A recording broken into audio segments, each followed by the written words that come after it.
Well, hello everyone, and welcome to another edition of The Deepest Law. It's a beautiful spring afternoon.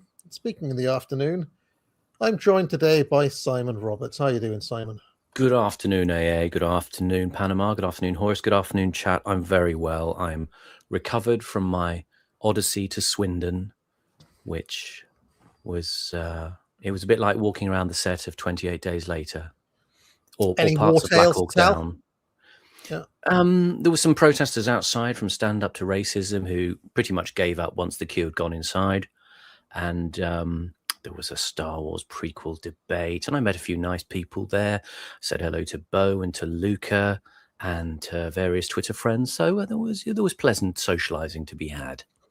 But Carl's audience is very different from ours. Who was won the debate? Yeah. That's a good question. Who won the debate? I was chatting to someone else at the time, so I didn't really notice, unfortunately. Who would you say the Simon working his magic across the room? Mm-hmm. Yeah. Who would you say the MVP was of the evening? That's an Americanism for man of the match. Ah, right. Okay. Well, Carl got massive rock star energy cheers when he came on. Lots of very happy people. Very strange demographic, his audience. A lot of people who looked like they had just come from Lord of the Rings as well. Sort of very large, hairy men with beards, and a look of suppressed violence about them. And then just lots of. Were they wearing shoes? Were they wearing shoes? Those men. I think so, but I tried not to stare at them too long in case I provoked them. I see. Yeah. Oh, well, we're at a later time today. If people hadn't noticed, allowing people to trickle in as we are, but we're going to try to be 2 p.m. rather than 12 p.m. because every single week we're all having our lunch at 12, and I thought, well, maybe a later time would suit, but then Horace came still having his lunch, so didn't work. Well, I had lunch earlier, but then I went swimming, and then I don't know how long we're going to be on here, so I had to have something because it could be 3 or 4 hours. So you had an emergency Scotch egg? Yeah, it was a chorizo Scotch egg from Marks and Spencer's. I wouldn't normally, but emergency. And very, very cosmopolitan lunch there. Really nice, really, really tasty. I recommend them, but £2 though for a Scotch egg. I mean, it's ridiculous, But it was nice. I mean, I must say, Marks and Spencer's there. That's. I went for the very first time in my life into a branch of Iceland. It's a supermarket here in the UK for American viewers yesterday, and the prices in there were very much like Marks and Spencer's. I think it's for people who get their sort of dole checks and they go down and they just blow it on stuff, which they can get in one convenient place, but it's all quite overpriced.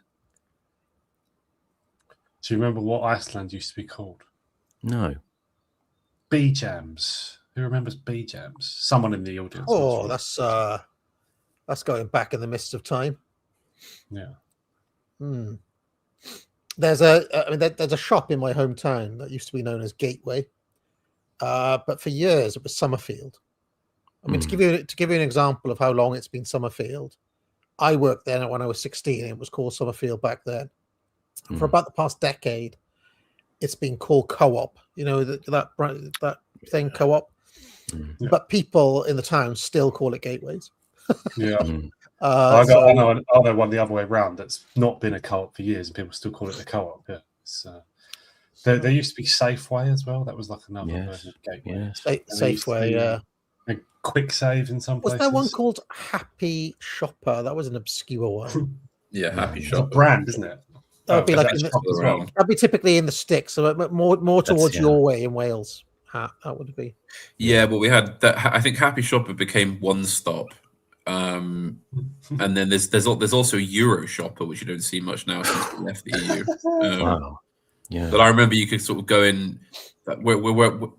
Where I used to live out in the sticks, the closest shop was this sort of bizarre. I nearly called it the racial term for that type of shop. Let's call it a corner shop. Yeah. And for some reason, it was like this. It was like something out of a western. It was like the shelves were always half empty, and there'd always be the only thing you'd have if you went in there would be a 72p can of Bars cream soda. Yeah, I can picture it. Yeah. And a 30p packet of Euro Shopper own brand Jaffa cakes. That's all you'd be able to get in there. And then, funnily enough, one day, like quite a bit more recently, like about 2023, I went in there and I went over to like the sort of drinks cooler, and you got like your Carling and your Stella and all your kind of cheap wine. And then I reached to the back of the shelf, and there's a dusty bottle of all things, Hungarian Imperial Tokai.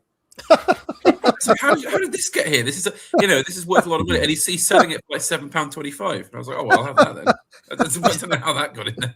You see, we're in the sort of territory of the sub-budget supermarket. I mean, this has got shades of the old Netto for people in the northeast, if they remember that. I remember a friend got me a pair of bolt croppers there for £5 once, which was an unusual kind of thing. But those unusual bargains would pop up.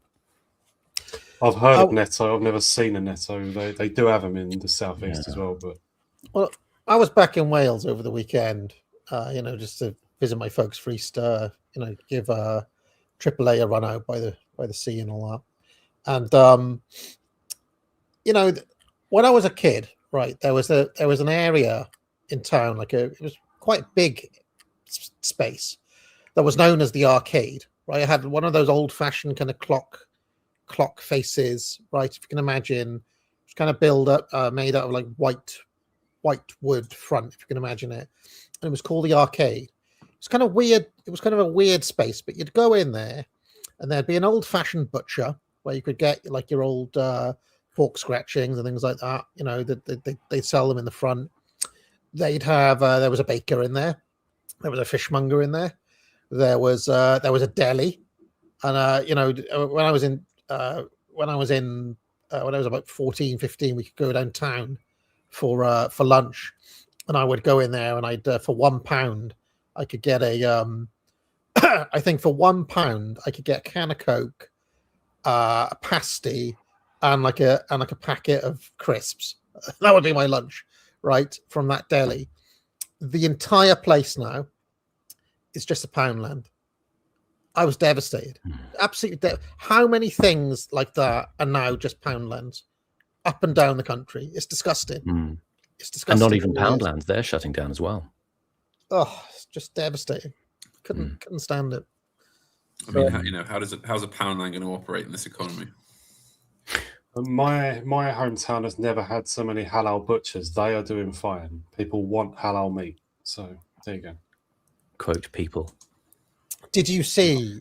I shared recently the update from Greg's.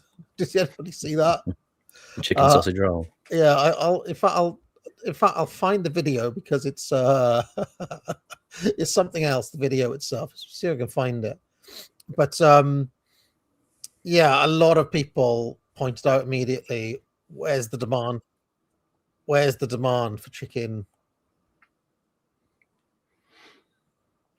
sausage roll? Presumably it's so they can keep the prices down, right? It's so that because they can't afford pork at the same quantity. No, mate, I think it's because there's a lot of non-pork eaters in the country. I see. I'm guessing anyway. I mean, here's the actual video, by the way. Sausage roll on the block. They've announced that this Thursday they'll be releasing a brand new take on their iconic sausage rolls. Greggs have already got the pork sausage roll, a fan favourite for a long time, and the vegan sausage roll, introduced a few years ago. And now they've added a third to the lineup, the chicken sausage roll. They say it will cost £1.35 and it's made of seasoned chicken wrapped in layers of crisp golden glazed puff pastry. Will you be trying it? Well, chaps, will you be trying it? I mean, first of all, let's talk about physiology, shall we? Yeah. So is this an official journalist for the Manchester Evening News? I mean, is this AI? Is this? No, I mean, no. first of all, how does a person get to look like that? I mean, do you have to have a thyroid problem or what? I think he might be the official Greg's reviewer for Manchester. Does he eat, I think he just eats thumbs, and you are what you eat, right? You just become a thumb. Yeah. A beady thumb. Yeah. Baron Harkonnen steps into Greg's. So anyway, no, I wouldn't try. I mean, to be honest, I mean, you know, infamous liking for the custard slices aside, I'm not really a big fan of Greg's. I don't think I would try it. Greg's is one of those things that people love to kind of do like faux patriotism about. Kind of people, there's kind of weird Greg's nationalism. Do you remember a few years ago in Primark? I think they did like Greg's like clothes or something, didn't they? Well, I remember if you remember Daughter of Albion, I don't know where she's gone, but she had a whole thing for Greg's leggings. Do you remember? Yeah. You had things like that coming up in Lidl's as well, you know, sort of budget supermarket clothing with their designs on, their branding on. I don't know if I'm misremembering, but I seem to remember when I was a kid, you could go into Greg's and it was like an actual bakery. Like there'd be loaves of bread and like because I'm sure it wasn't always this sort of metro sort of like pleb pret type thing where it's like, you know, grab a sausage roll on your way into work at the Vodafone shop or whatever it is. Like I'm sure it did used to actually be a bakery. I can't really remember because in my where I grew up, we didn't have a Greg's. We had a local bakery. It was called Ogmore Vale for many years. Now it's a Greg. Now it's a Greg's. So in my view, it's Greg's is like just like the McDonald's of bakeries, if that makes any sense. So anyway, enough of our old man moaning, I suppose. If you find us some chat, if we seem a bit becalmed today, I was saying before the stream that we're in a sort of weird doldrum, a kind of post restore enthusiasm moment, aren't we? Well, I mean, I don't know if we want to get into any of that. I don't want to pick over this wound. No. As we were coming on air, Randy Fine showed a lot of enthusiasm for a Rupert Lowe tweet, and this has got alarm bells going yet again. I would say that a lot will depend on whether Rupert or whoever controls that account responds to Randy Fine, or if he just no-sells him or whatever. But it would be well advised not to be enthusiastic about a Randy Fine endorsement. I'll just say that. In fact, there's been quite a bit of back and forth this morning. Speaking of the old chicken sausage eaters, I'm still. I still. All right, let me just lay my cards on the table here. As someone who is into strategy games, to me, if you've got two enemies and one of them looks like they're on the ropes, just give a helping hand to the other one. It doesn't matter if you're going to fight afterwards. Just see off. I mean, this is just like standard tactics. It's like you're trying to win the Royal Rumble, and Earthquake's in the ring, and four guys have got him up over half the rope. Well, just give him a helping hand. You can always turn on them afterwards. But everybody's got it as a kind of dogma. No, they're both enemies, and we must not take sides. And I just see that as just fucking stupid. I just don't understand it. So why didn't somebody try to sell me on the other point of view here? I feel like Horus may be the closest to being the other point of view, but I just don't understand it from a tactical or strategic point of view at all. I just think, well, look, I mean, buddy up with the men of the East against Sauron and then go back to fighting each other. Simple as. But anyway, Horus, any views on this one? Sorry, were you mentioning what Fuente's been saying? I missed. No. I had a bit of a back and forth with Sargon and Connor and a few other people over. Well, it's over this business of. It was actually triggered by a weird tweet by Tucker Carlson, where he was saying, like, look, you got to remember that. I think he was actually talking about Trump and his weird Jesus post. And he was basically saying, like, the Muslims have been more respectful of Jesus than Trump has. But the way he put it was like, oh, look, let me let you into a secret. You know, Muslims like Jesus too, type thing. He's a prophet and so on. And this sparked an almighty kind of, you know, I saw Oran McIntyre said, oh, it's simple. They're both enemies and all this sort of stuff. But to my way of thinking, this default response is a kind of default pro-Zionism. And I'll explain why. Because you know for a fact that if you actually did the buddy up, they would hate it.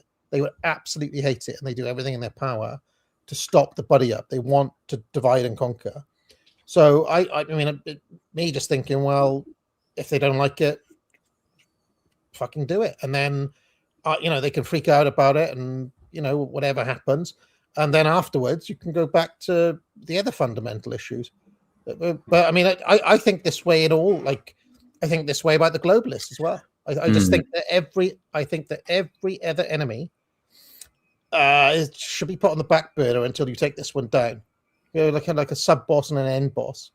To me, you know, the Muslims as a bloc, as a 2 billion strong bloc, don't look like they're on the ropes to me. The globalists as a kind of entity do not look like they're kind of fundamentally about to exit, whereas the Zionists look like they're on the ropes to me. So it's like, well, yeah, give them a helping hand. That's my basic view. But what say you? Me, I would say, like, you know, so I saw some of your tweets in the last day, and I thought you were actually riffing off of what Nick Fuentes had said about, like, Pakistan not being our enemy or something. But yeah, I forgot about. So the Tucker Carlson tweeting this stuff out. Yeah, that looked to me like that stuff does look. I see what he's saying, because counter jihad stuff and zeroing in on Islam, or even worse, zeroing in on, you know, Iranian Islam or whatever. That is obviously a means of luring people who are ostensibly patriots but don't really know what's going on into supporting Zionism. Yeah, that is totally a thing and should be combated. But in terms of, like, actually working with Muslims, I see it as like the left. It's like, I'm not the one stopping it. I mean, I'm quite happy to drop certain fights or whatever, you know, like, I'm quite happy to push in the same direction. That's all good, you know, against a common enemy, especially as you say, there's a good chance of actually defeating them, some sort of decisive defeat for them. That's great.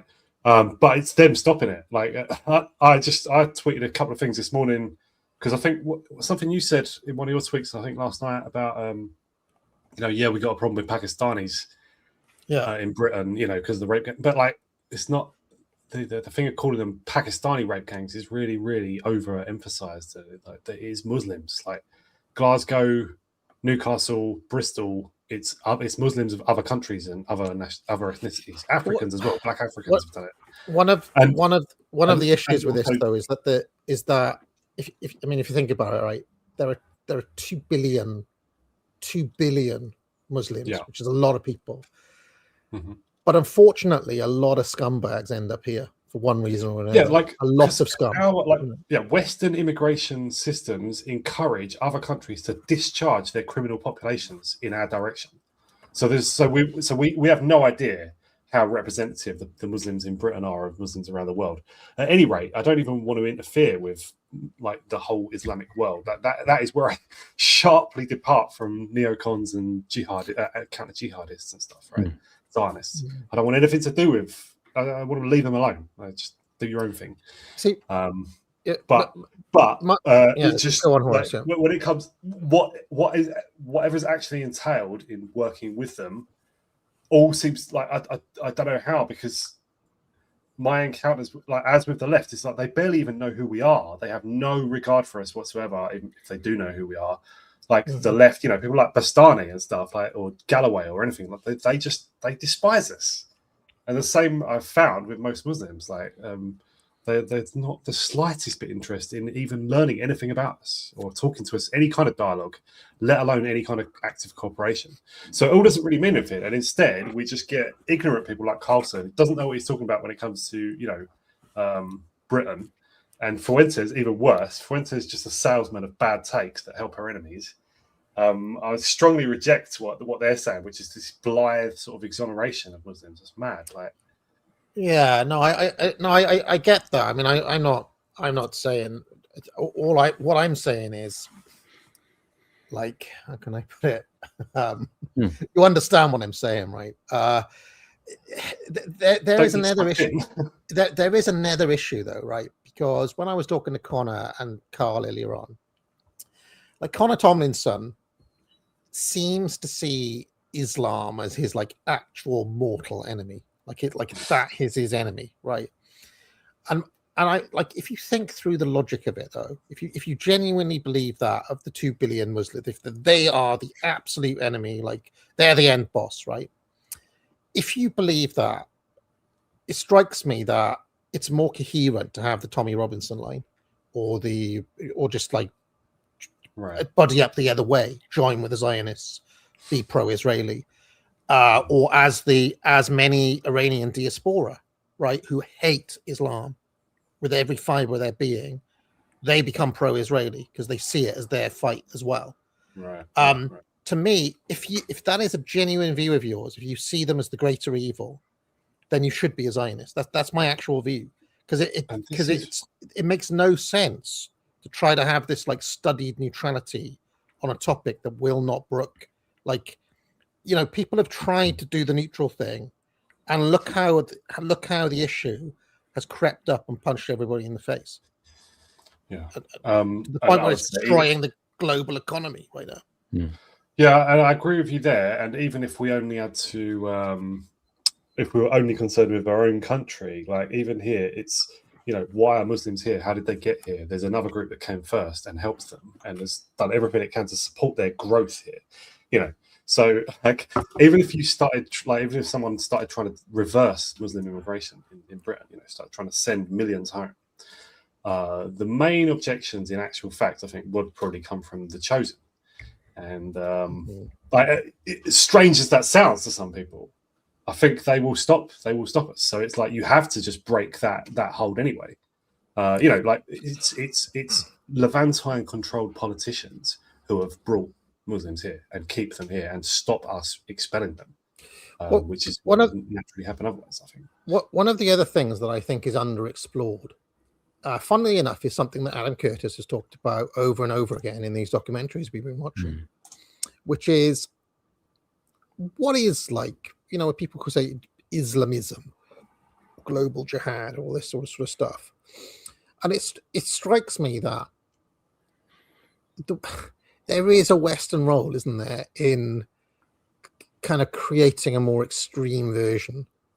Like this, I mean, I've read my history. Yeah. Okay. And it's like, okay, the Mohammedan comes up when you're reading like 18th and 19th century history and so on and so forth.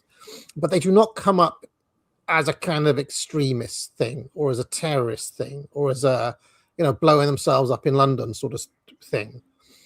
This seems to be a function in itself of, dare I say, Western imperialism, and also like just direct funding by the Americans of various groups. I mean, do you remember that whole episode? I can't remember which documentary it was, Simon, but the whole thing that Al Qaeda just didn't really exist. Yeah. Power of Nightmares. Yeah, he what he's making the case there. I was just listening. Interestingly, another interview I found this morning where he talked about it quite in clear terms, and he said at the time, people sort of had a go at him because they thought he was saying terrorism doesn't exist. He said, that's not what I'm saying. Terrorism, of course, exists. It's terrible.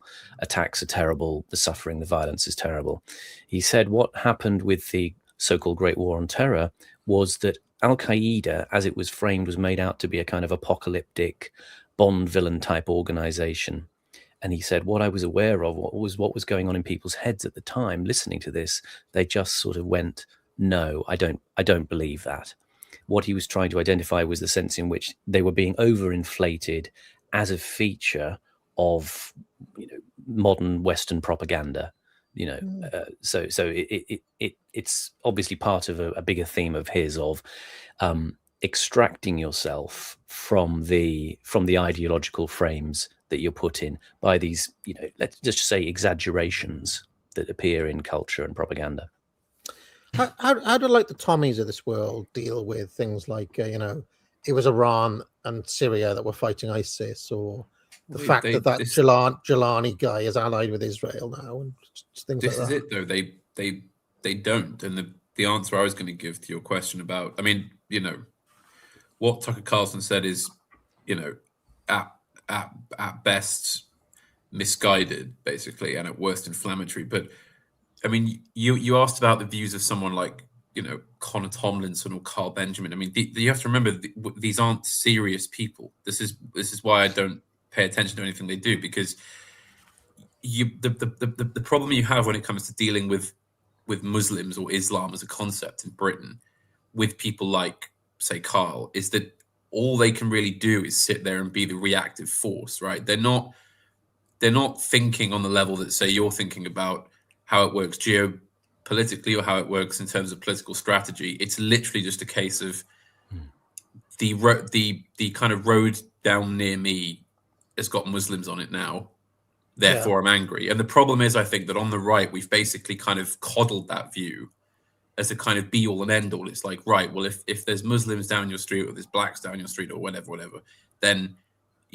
that's the be all and end all of politics. And of course it isn't. There has to be much more to it than that. I mean, this may not be a popular view, but I would say that basically, I think at this point, it makes sense to remember that in terms of being an actual existential civilizational threat, the Muslims in, say, Luton aren't that, because even if the demographic case gets a lot worse, they can always just be sent home.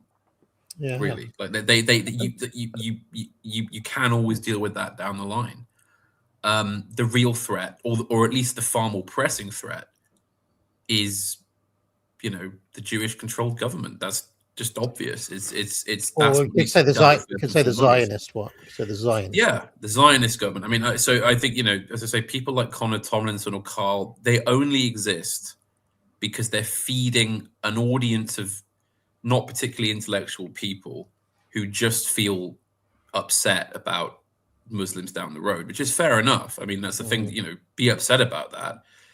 But these are not people who are actually going to be able to deal with or solve the issue, because either they or their audience are addicted to the slop takes. It's as simple as that. See, the thing is that there are, I kind of, in one way, the issue is, I think, quite simple and binary. But in another way, there are additional and unfortunate layers of complexity. For example, it's obvious now that our government, the British government, is less wholly in thrall, let's say, to someone like Netanyahu than the Trump government is. Or at least on the face of it, that's what it looks like. Okay? So we could agree that there's something going on between the European leaders and the American leaders at the moment, or certainly the Trump admin. And would you agree with that? And there's also other things that I've been musing on, like, we look at the geopolitical situation, and on the face of it, Iran is backed by Russia and China, right? So, well, that's the axis of evil that America's facing. But if you look under the hood, there are all sorts of weird Russian tentacles going the other way. I'll give you an example, right? Viktor Orban's just been defeated. He's just been ousted, and people like Alistair Campbell are celebrating this, and the left in general in this country is celebrating this. But if you have a look at why they're celebrating, it's not necessarily because he's just a Trump ally or is extremely friendly to Netanyahu, but also because he's a massive Putin ally within, like, he's the bulwark in Europe against going maximalist on Ukraine. But then you have to ask, like, how come a figure like Orban has backing from both Russia and Israel and Trump? And this is something that I think that we need to try try to figure out. I watched this thing from Dickie Spencer the other day, where he tried to explain it, where it's like, well, there are so many Russian speaking Jewish people in Israel that Israel and Russia have to have good relations no matter what, because it's a significant bloc there. So Putin is kind of weirdly in with them, but at the same time they're having this war in Ukraine. So you see what I mean about there's kind of, and then at the same time all of the Russian friendly geopolitical channels are anti-Israel, and like Dugin is anti-Israel. Is it similar to the sort of Curtis thesis on things like Saudi Arabia in Power of Nightmares? The idea that in order and Bitter Lake, in order to deal with the internal power struggles that are going on, the way that they dealt with their subversion was to outsource the Islamism in Saudi Arabia and say, go off and be terrorists. They kind of effectively gave them a sort of a blessing to go off and cause havoc elsewhere. So these countries are, if you like, rejecting their internal subversions and firing them outwards to other countries to host and to deal with. You see, and this is where I hate to give libtards like James O'Brien and so on a bit too much credit, because they also lean into some of this stuff. But when Tony Blair says that populism is just simply facing a complex situation and coming up with really simple answers to complex problems, is that not also true?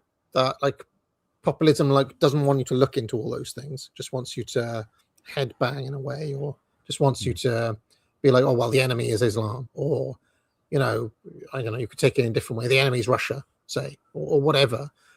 But it's like when you start looking at it, it's more difficult. If you look at all the different Muslims who are against each other, or aligned with America. Pete Hegseth has just signed a defense contract with Indonesia. It's one of the biggest Muslim countries in the world.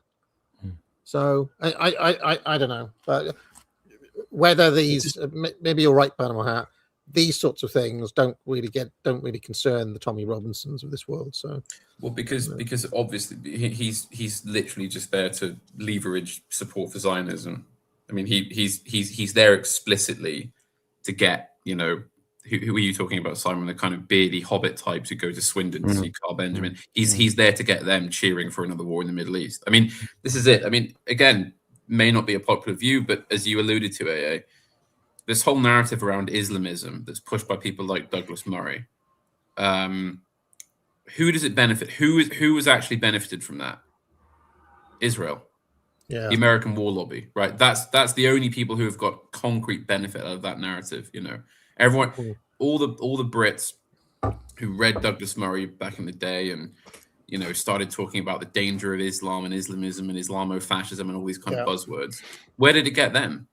All it got them was the Boris wave and another war in the Middle East. Can I address something to you, Panama Hat? Somebody in the chat is saying, what? Sargon is not cheering for another war. Is it that you're saying that he may not be specifically, saying white boys join up and die in Ukraine, but that he might be allowing people an accommodation with the system in some way? Effectively, yes. He isn't going to sit there and, as you say, cheer for Ukraine or cheer for this war in the Middle East. But what will happen is because he can't think above a very basic level, or at least refuses to. You end up with him basically sitting there one day and going, "This war in the Middle East is awful," and then the next day going, "Look at these, look at this Muslim Home Secretary, doing this or that." And it's sort of like, well, the problem is you're kind of doing this slightly schizophrenic thing, born of ignorance. Where there could just be a sort of Anglo tendency to equivocation in some way. I think a sort of fair play instinct that's sort of creating a tension. Possibly. I mean, let's not forget that his whole livelihood is based on basically the opinions he has on the internet. So there are some things he just simply has to say, and I think he's well aware of that.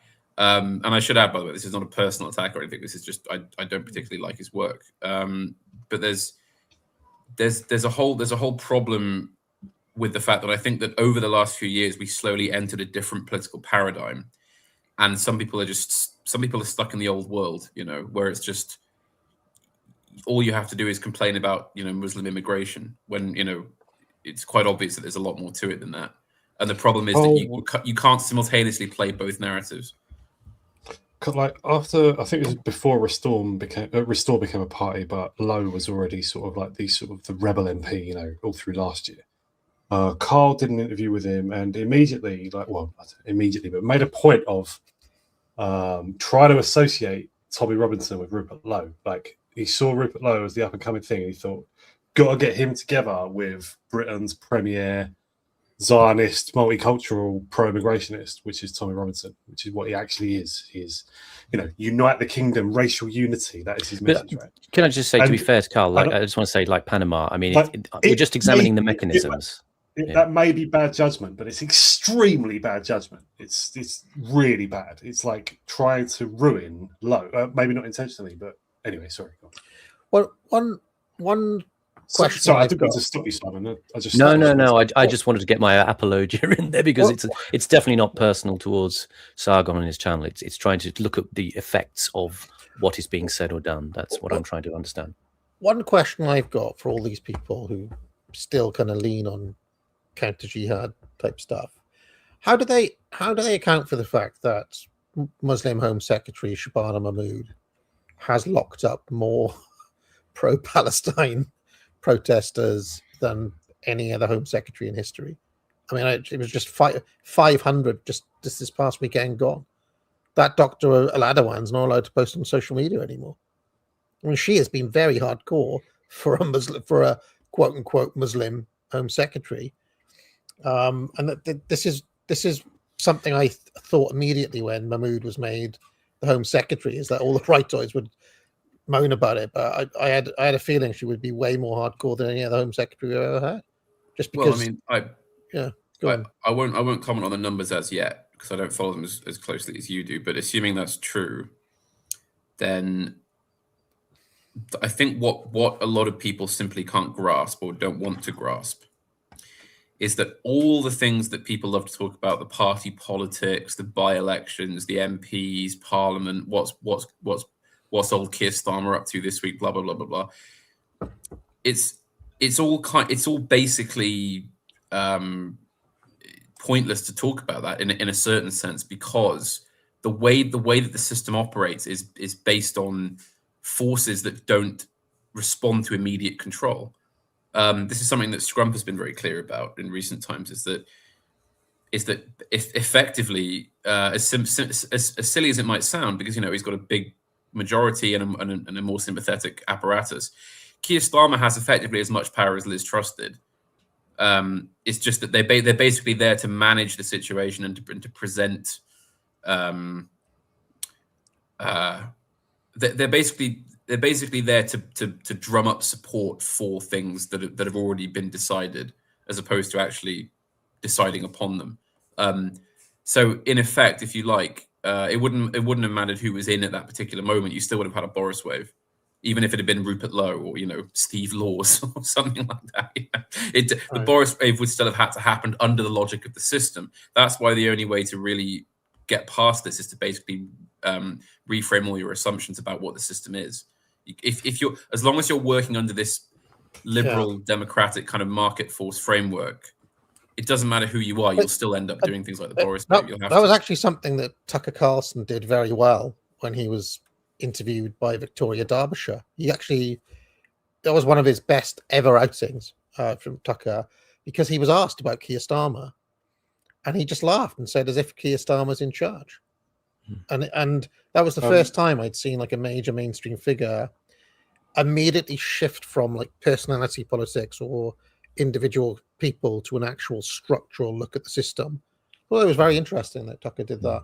So you guys have got to go into your anti-capitalist thing. I don't agree with this, but I did want to add a point to what I did agree with, what Panama was saying and others. It's like we are right. When we saw that IRGC tweet by Restore the other day, or by the guy who runs the Restore account, we are right to be alarmed by that, right? That is the same sort of thing that Panama is referring to, about there's just these ways of drawing you back into the same set of responses, where you just react to what are basically the enemies of Israel, right? The IRG, like why single out them in Britain? The presence of Saudi-funded Wahhabist preachers in 100 different mosques all over Britain, 1,000 different mosques.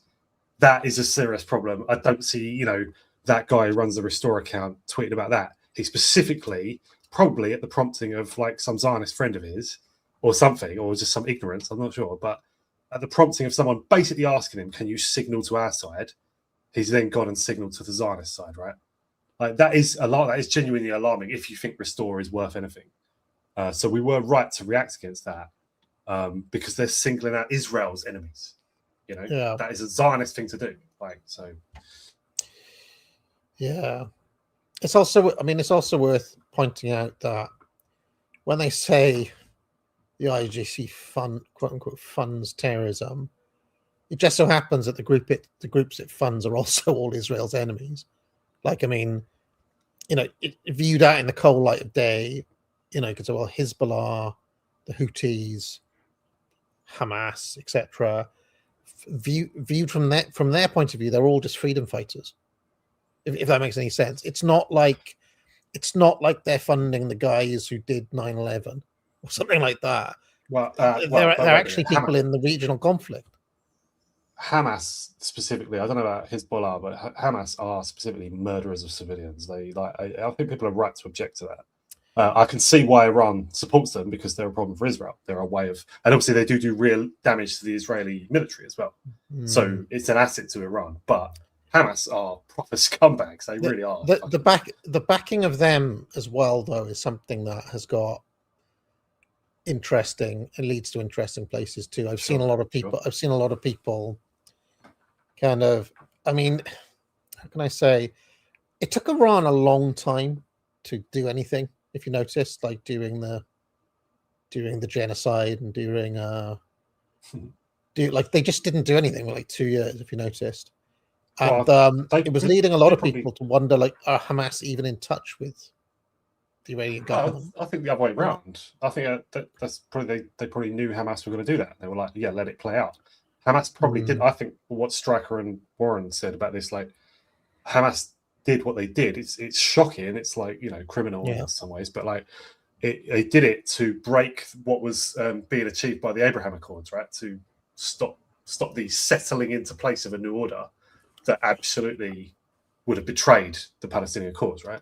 Right. That was Saudi and UAE finally turning their backs on the Palestinians against the will of their own populations and most of the Muslim world, right? And Hamas's move made that impossible. Like the alliance, the forming alliance between Israel, UAE, and Saudi was interrupted and now can't function because of public opinion in those countries, I think. So that did work for Iran. I think they support. Interesting. Well, maybe we're closer to some sort of resolution to this in the long term than we were 5 years ago. We'll see. One of the things I don't understand while we're on this topic, before we get to Curtis, I don't understand why the Israelis are so maximalist on everything. Like in the middle of this, when they are, again, like I said at the start, on the brink, why are they also like picking a fight with Turkey now? Why are they like? Why do they escalate on every front? Why would you play carefully when you're on a limited timer? As I understand it, the whole Netanyahu strategy, which has been being built up since the mid-70s, relies on America being the golem, effectively, for all their ambitions. And my assumption is that they know that they've got Trump under their thumb, but whoever comes next may not be, or at least the lobby might be severely weakened. They won't be able to get away with it. So you just go as hard as you can for the time. But to go back to Thomas Sowell, and then what? Like thinking beyond stage one, if Israel's going to, make this greater Israel civilization thing, they still have to get on with everybody in the region. They're just going to like. No, they don't. They terrorize everybody forever in the Middle East. It's not viable. I think in a weird way they are thinking beyond stage one, which is just, that old. I hate to make this comparison because it was, nowhere near as as kind of cack-handed when it was done. But you know that kind of Madman Nixon theory, where it's like if they think you're willing to go the whole hog, they just won't mess with you. I think it may be a case of that, where it's sort of like if they think that this is just how we are, we're less likely to get challenged by enemies. But also, you have to remember a lot of this is just the Netanyahu faction. I mean, like this is just kind of their thing, where I think it's almost like a kind of slop thing, where in order to appease that base, which is made up of factions of the military, MPs, certain civilian groups, they just have to do this all the time.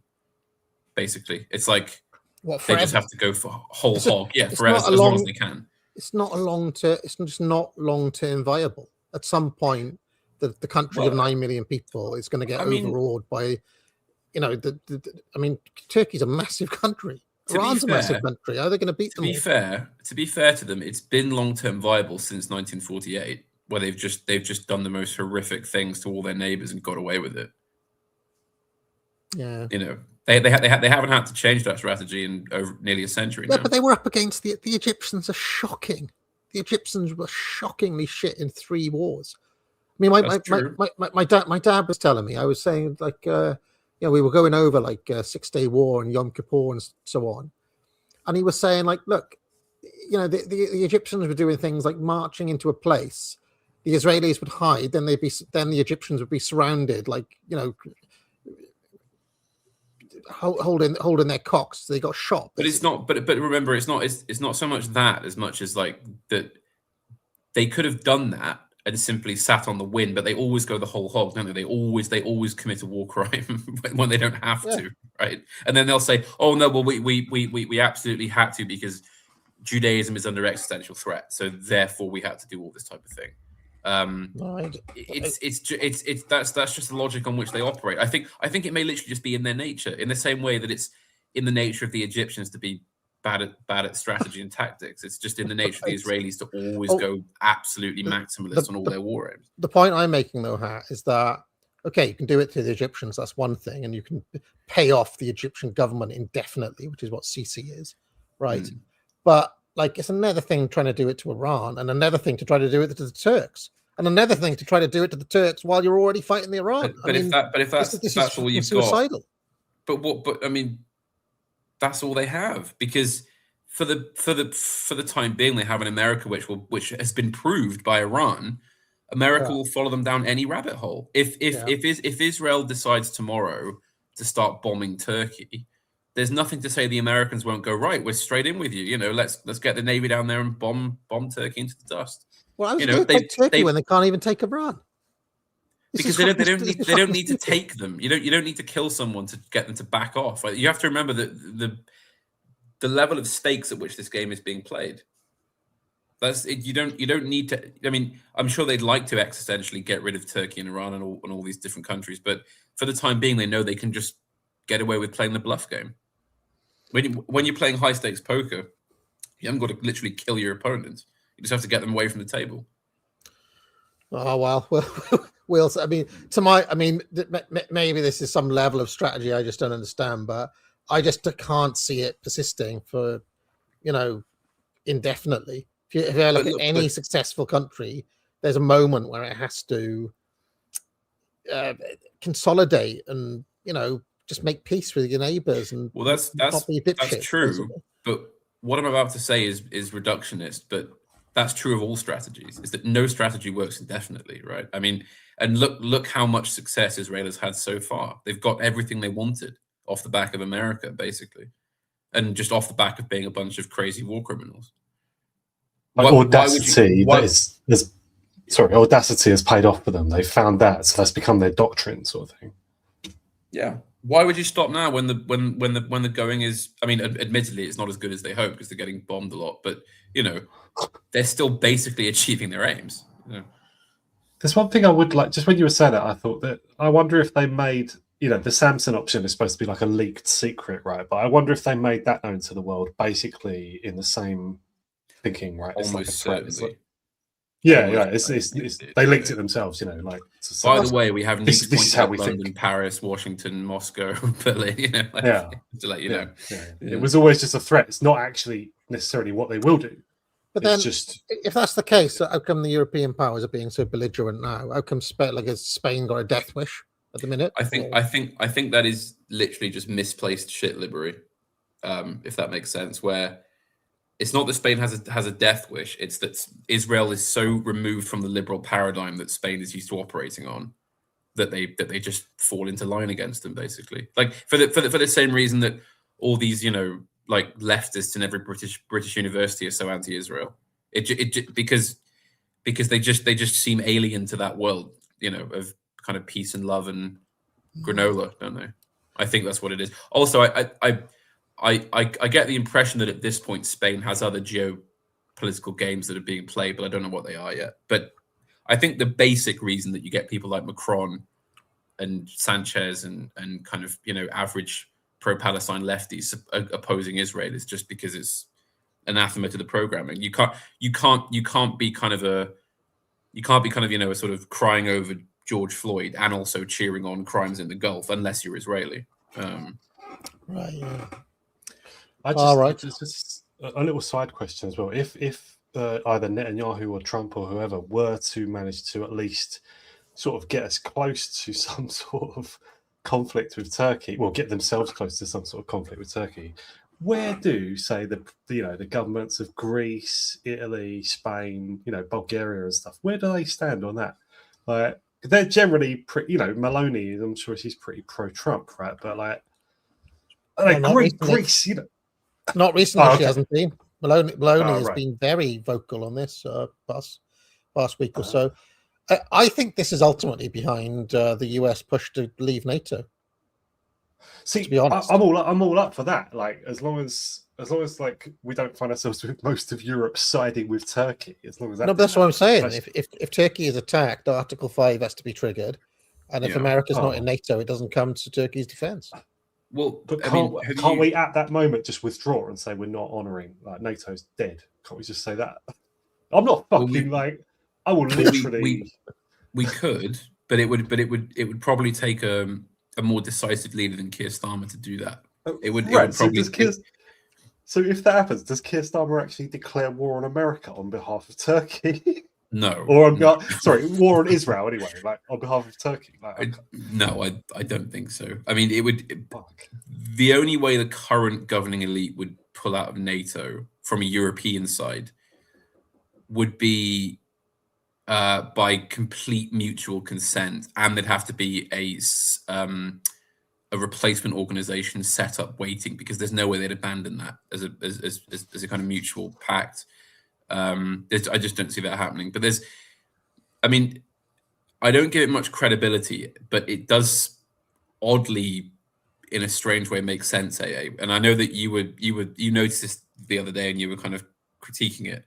There is a sort of schizo theory that what Trump is doing is actually part of a plan to just break up NATO, that it's all just to do with like wrenching America out of NATO by the only way that makes sense. I don't know if that's the plan, but it does. It's not the most logical. Professor Yang, as well as MAGA Copers, and now Kurt Doolittle, so he told me, they actually believe that Trump is deliberately, through 52D dimensional chess, deliberately crashing the US empire as a kind of an American nationalist. Do you believe that? Because I don't believe it at all. His behavior would not be as mental as it has been if he was genuinely trying to crash the empire. What was all the other shit about then? The Venezuela and the Greenland and the peace through strength. It's just cope. It's just fucking cope. Anyway. That's Tom Luongo level stuff. That's bollocks. Yes, Tom Luongo, exactly. To try and free them from the control of Lloyd's of London or something. Yeah. Yeah. No, fuck, I can't remember what's. I do have a question about that though. Sorry, before we watch Curtis, how come Lloyd's of London is like the only insurance company? Right, we're told like Lloyd's of London, not a company, underwrites market for insurance all of the insurance because basically Britannia used to rule the waves. That's why. Because I remember, right, wrestlers. Okay, my favorite wrestler was Ted DiBiase. He got his neck injured in 1993, and he was told by the doctor, look, you can wrestle on, but you've got a pretty bad neck, or you can take out Lloyd's of London for the next like 20 years. He was like, right, I'm going to retire and take the Lloyd's of London. I can be a manager or whatever, but I'll take the Lloyd's of London. Okay, and if you notice, DiBiase, when he was a manager, wasn't allowed to take any bumps. But every single wrestler had insurance from Lloyd's of London. Every single boat in the Strait of Hormuz, has insurance from Lloyd's of London. Like, how does all that work? All ships globally, if you want to sail the high seas, will need insurance from Lloyd's of London. But also every wrestler and every sportsman and every like. I think it's as Horace said, they're not an insurance company. They're an insurance market. They're like a stock market for insurance. So effectively, they're the organ through which confidence in various things is transferred. I think at this point it's just tradition that keeps them going as the sole organ. But at one time, you have to remember. So if you're putting millions of pounds on, shipping, and you've got no way of tracking down where that ship is, or if it's late or early, or if it's sunk, or whatever, you basically need public confidence in the idea of that cargo arriving. So you register at Lloyd's. Lloyd's provides an open market for insurers to put money on the claim. So is Tom Luongo in a roundabout way actually right that sneaky Britannia still controls? Well, not really, because it's not really like a government organ. They can't control it. It's literally just an insurance market. To go to Bob Francis in the chat there, he said it's an underwriting syndicate and it was just the first mover and has an overwhelming positional advantage. So it's just a historical position that they just happen to be the first, and therefore right. The Luongo type people tried to make it sound like Lloyd's is like it's like a rigid like monopoly on reinsurance of shipping and stuff. It's nonsense. It's like any American firms could just they could just set up their own Lloyd's. There's no problem. They try and compete. They just don't, because they find it the best. Come on, though, or set up your own Lloyd's of London. Yeah, like the City of London is way more important in financial markets worldwide than the size of Britain or London would justify. Again, it's the same thing. It's just people have been doing business there and found it a good place to do business, that kind of business, right? But they don't have to use the City of London or anything for anything. It just has first move advantage though on that whole thing. And it also because it's British, it has sort of old money prestige about it. So it's sort of like if you're some footballer who comes from a council estate and you make a couple of million quid, you haven't got to bank with Coots, but you probably will because it makes you feel better about yourself, right? I mean, it's the same with the City and Lloyd. Like it's all just a lot of it has to do with being the first mover and the prestige of it.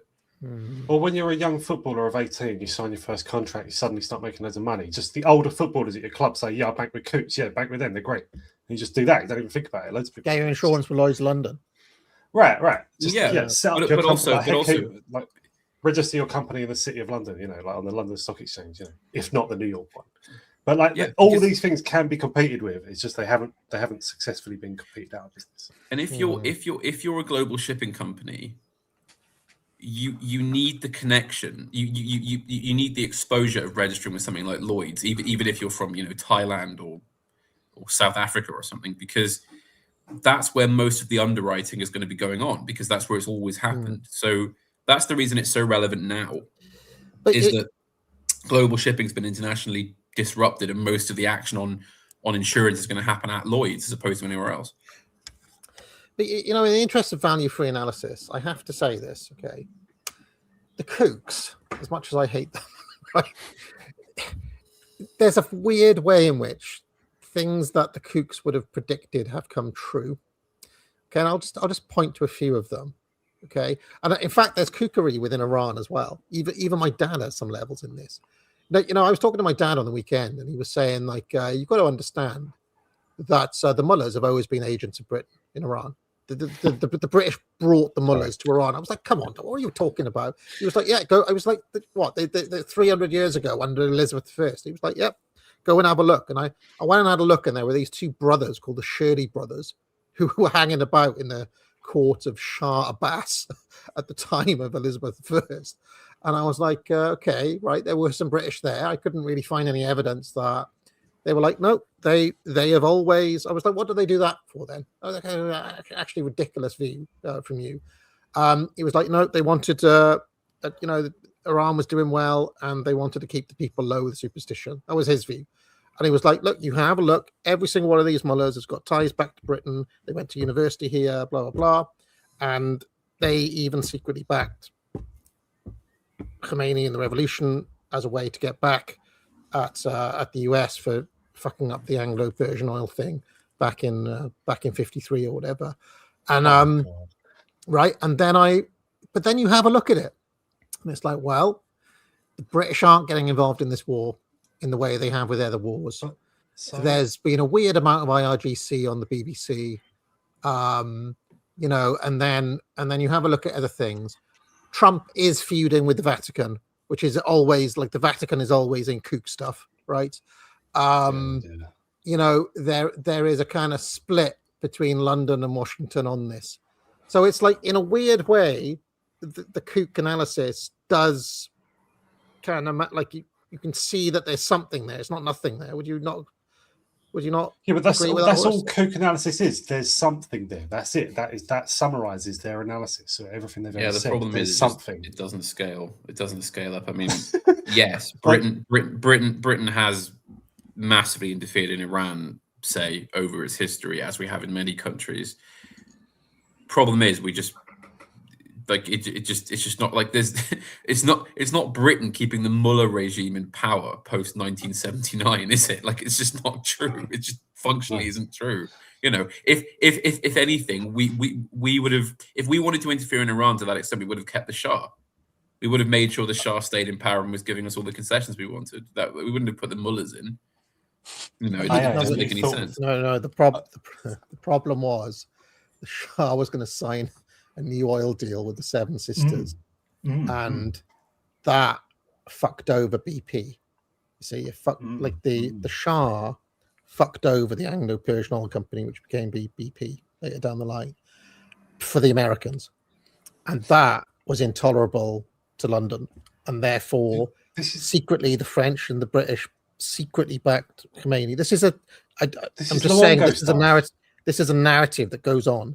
And because of that, now you see Macron and Starmer standing up to Washington over Iran.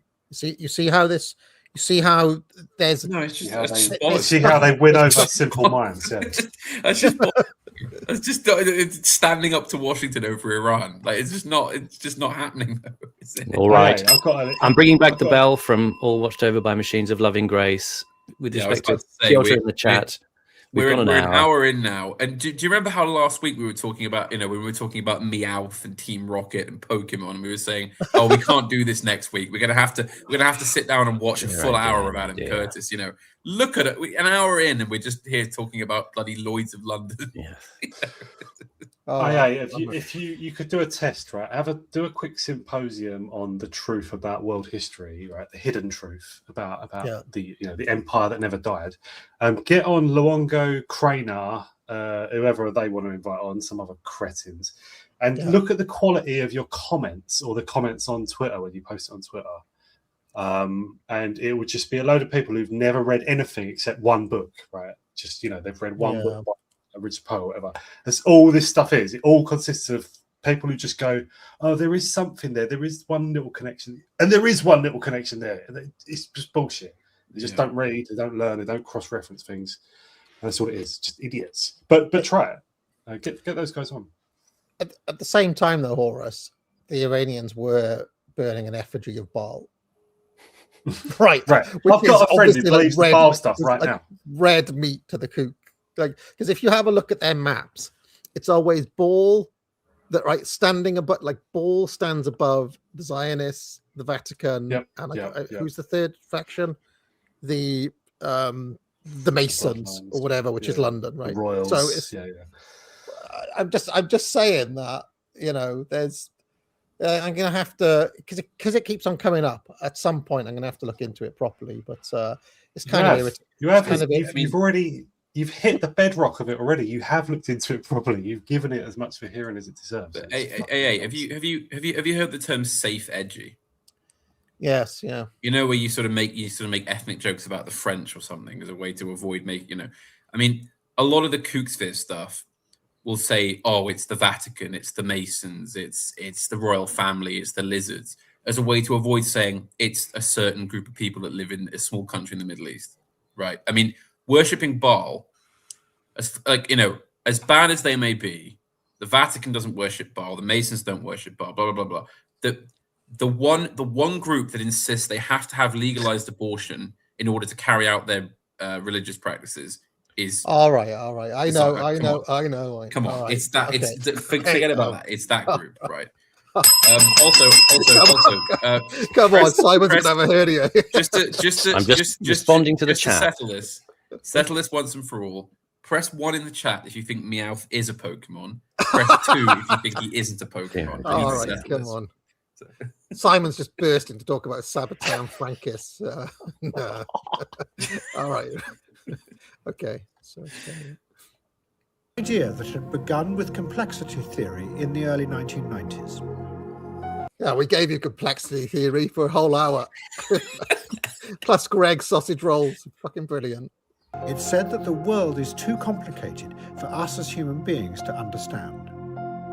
But nothing is too complicated for the machines and the data, for they can see the hidden reality under the surface. Just picturing Simon, he's got like one of those cushions there. He's rocking back, rocking back. I'm philosophical at this point. I'm philosophical. It's not within my control. The universe is too complex. This is downtown LA we're looking at on the screen, by the way, in the smog. Have you ever been there, by the way? Fucking terrible city. I've only been to Washington. City. The worst. Yeah.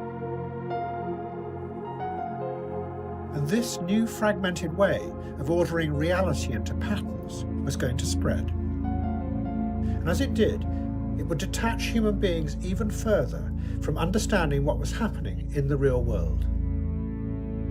In the banks, computers were being used to package the vast amounts of mortgages that were being lent in the property boom to everyone and anyone.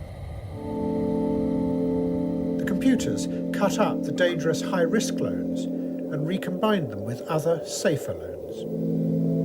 The bankers believed that this neutralized the risk and stabilized the system. But as they did this, the connection of the debts to human reality was broken.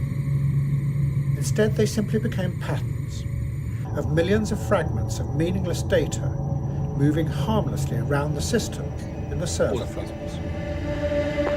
Did you request a pause? I did. Now, this is explicitly relevant to what we've just seen, by the way, before I begin, before any accusations of holding things up. This is mainly a question for Horus, because he's kind of the sort of team libertarian now. I mean, this whole problem of kind of market mechanisms and what goes on in terms of kind of the cycle of boom and bust, as it were. What I've never really understood from the point of view of any libertarian or kind of Austrian theory is, so for example, what Secretary of the Treasury Andrew Mellon said during the Great Depression after 1929, when he said, look, what you have to do, the only way to fix this crisis is let everything fail. No matter how catastrophic, you let everything fail, let everything get absolutely burnt down to the ground. And then the right people will, by mechanism of the market, come in, take it over, and rebuild everything. Now, I don't think he's logically wrong. I think that basically would be the case. But has any libertarian ever figured out how to make that politically feasible without just destroying the foundations on which the civilization or the country is built, if you're going to do market economics? Well, like a libertarian... Well, how do you get away with having, like, you know, what happened in Russia, say, here in this period, without, surely just by nature the government has to intervene. There's no way to resist that. How do you actually guarantee against that if you're a libertarian? In the ending of communism in the Soviet Union, you mean? But the government has period, I think he's talking about, yeah. Like, so in this scenario you're talking, you had the Soviet Union, and then there's been however long, like a few months or something, of shock therapy. You're saying then surely the government has to step in. Is that what you're saying? Well, just because I'm saying that while I think it's technically correct that the best outcome would just be to let it all reset, it's never going to be politically achievable, because you can't enforce people to live under that through the consequences of it without some impetus to interact, is what I'm saying. You're talking about in like crisis moments, like sudden, like these. What if it's basically if you end up with 1929, how do you then not end up with FDR? Is what I'm saying. I don't think that it's. No, I don't think a lot of the kind of post hoc libertarian theory really makes sense in that regard. Post hoc, aren't you doing that? You're doing that thing where someone just goes like, "You libertarians, like, I'm just going to plonk the worst situation in economic history on your table and go, why have you not solved this?" Why did you create it? Why did you statists create that? I mean, it's your fault. Like Andrew Mellon doesn't speak for libertarians in any way whatsoever. I don't know if he's got anything to do with libertarians. I mean, I would say that, but like what he said, like, liquidate everything, right? That was like, don't try and rescue anything, no bailouts, don't try and keep this demographic going or anything. It's just like, let everything fall to as far as it's going to fall. That's roughly what he was saying, right? Yeah, that may well be the sort of the closest thing to libertarian solution, given that absurd situation. Yeah, but he was already in power. He was just there because he was already like a rich, well-connected, upper class bastard, right? Like, I don't think he was a libertarian or anything. Sorry, Horus, wouldn't Murray Rothbard, though, if memory serves, simply say, well, look, no monopoly can persist forever. And so eventually the monopoly would be a cartel, or a monopoly control would be broken because it's inefficient and the market will win in the end. Isn't that like the classic libertarian answer? Absent the intervention of politicians, that is. Yeah, like if Putin didn't come in and crush the oligarchs, his argument is that eventually, like, the market competition would win out because monopoly is inefficient, ultimately. And if monopoly is efficient, then what's the problem? It's just two directly contrasting forces. The power, like, as he, in the title of his book, power versus market, or power and market, but it's power versus the market, like, the state versus the market. If the state is stopping the market operating, then you will have statism. Yeah, it's just sort of tautological, right? But I don't know exactly what you're asking. No, well, because he's got in that book, Money and Power and Market, he's got all different types of, like, he's like, well, you can set up like a private cartel, but the cartel will be broken, or you can set up, you can have somebody who dominates the market right through just buying everything up, right? Like one of these oligarchs. But unless that monopoly was efficient, eventually it would be overawed by competition in the long run. Yeah, I mean, it's impossible to have. Like, it is impossible to have monopoly or any lasting cartel other than with the state making it last. That you can't. That's what I'm saying. That is ultimately Rothbard's argument. Absent Putin intervening, the situation would have sorted itself out on a long enough time horizon. Goodness knows what other consequences, but like, economically, it would revert to. You presumably would revert to a market, or like maybe some warlords would stop it and just impose some sort of new statism. There's no way of ruling that out. I don't know if I answered Panama's. I think Hat's argument, coming back though, would be the pain in the short term under the oligarchs, say, or under the monopoly conditions, would be too great a cost, so that a government is always going to get involved before then, because the pain threshold is too high. The government existed anyway. The government existed obviously for centuries before that. Yes, but this is what I'm saying is, it seems to be more of a rhetorical problem than an economic theory problem, in the sense that the impetus to act will just be too high to some section of the elite. They'll always, because you can just in terms of the way government works, you're going to have to do something, Because governments try to intervene for their own existence, if nothing else. Yeah, that's effectively the problem I'm trying to argue. Libertarians take this to an extreme, though. They're like, okay, if there's a problem with water shortage, okay, rather than intervene and get, like, the government would just say, like, look, we need to get fucking water there now. Everybody's going to die of thirst.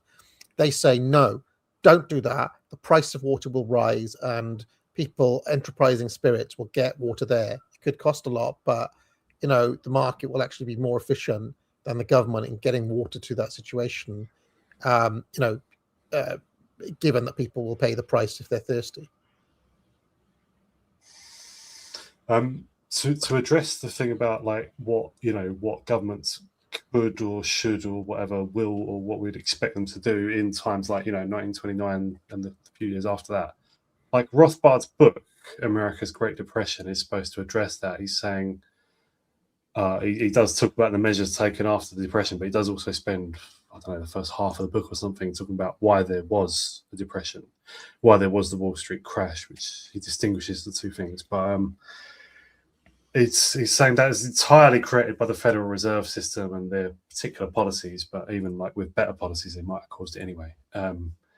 So that was created by, the US state in 1913, I think. The Federal Reserve started up, and like their policies, especially through the 1920s, I can't remember exactly why, but like they were inflationists. Hence the Roaring Twenties, hence all the credit given to Calvin Coolidge. Actually, it was just a credit boom, Not that America wouldn't have done well production-wise, but you never get to see what the actual economy, what the actual market would do in the age of central banking, which in America started in 1913. In fairness, Horace is correct. It was, the actual cause of that crash was more to do with state mechanisms than market ones. In fairness, yeah, at least to the extent that it was a boom and a mania. Like there will be infinite there credit. May be, yeah, like in a world of a genuinely wholly free market with literally no state, effectively. It's not to say that everything will be smooth upward progress economically, because things can just go wrong anyway, can't they? Even if it's sometimes things going too good, like when the Spanish Empire just discovered a huge amount of gold all at once in the New World, all within a few years. That just caused a huge inflation all through the world, all over Europe and stuff, because gold just became so much more abundant. And that's kind of a market phenomenon, or just a human phenomenon. That's not like, I don't blame the state for that. So things can go wrong anyway. Like people can there can be crop failures, there can be whatever, there can be an asteroid or something. So it's hard to know what would go wrong and go right anyway, but we would expect something much more calm, orderly, and obviously voluntary in a world without the state doing this and that kind of intervention that it in fact does. I'm picturing Simon at this point like Heath Ledger's Joker. He's developed a little that tick Heath Ledger's got. I did feel bad pausing. I just really had to ask that question. To throw Simon a bone here, this shot that we're looking at here, Simon, is it not the absolute classic Curtis shot? Perfect corridor. Long shot down the corridor. Sublime corridor. No one in it. Visuals. Empty. Bleak looking, dark, like dim, dismal colours. Love it. What had happened was that the bankers, the risk analysts, the rating agencies, the accountants, and the politicians had all given themselves up to this new way of thinking. A way of thinking that said that the data and the algorithms understood the complexity of the world better than you did, which meant that none of them saw the absurdity of what was really happening. A vast wave of money was being lent to millions of poor people who could never afford to pay it back.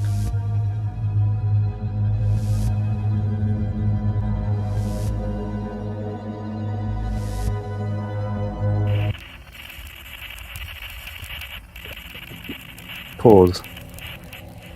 It's a slightly unusual bit of footage there, but it's all part of, I think, Curtis explaining this idea of Hinton's theory about moving from just complexity theory of single agents interacting and emergent, ideas of consciousness, to this idea of the vectors, which is basically, to sort of summarize it, the idea that much of our cognition isn't just based around sort of logical and symbolic reasoning. It's sort of pattern completion, and vectors in a way express this idea of knowledge by associative strings of information. So in a way the brain works more, in a way that, for instance, AA, the other day you did a stream and you're trying to remember the name of the caller on LBC. Yes, yeah. Malcolm Nance. And when you did the stream, you said, his name's Malcolm Rad or something else. It's like the idea is that, words kind of hover in groups of patterns in consciousness, and eventually you select for the right one. So it's this idea of, again, distributed elements of knowledge or information or data.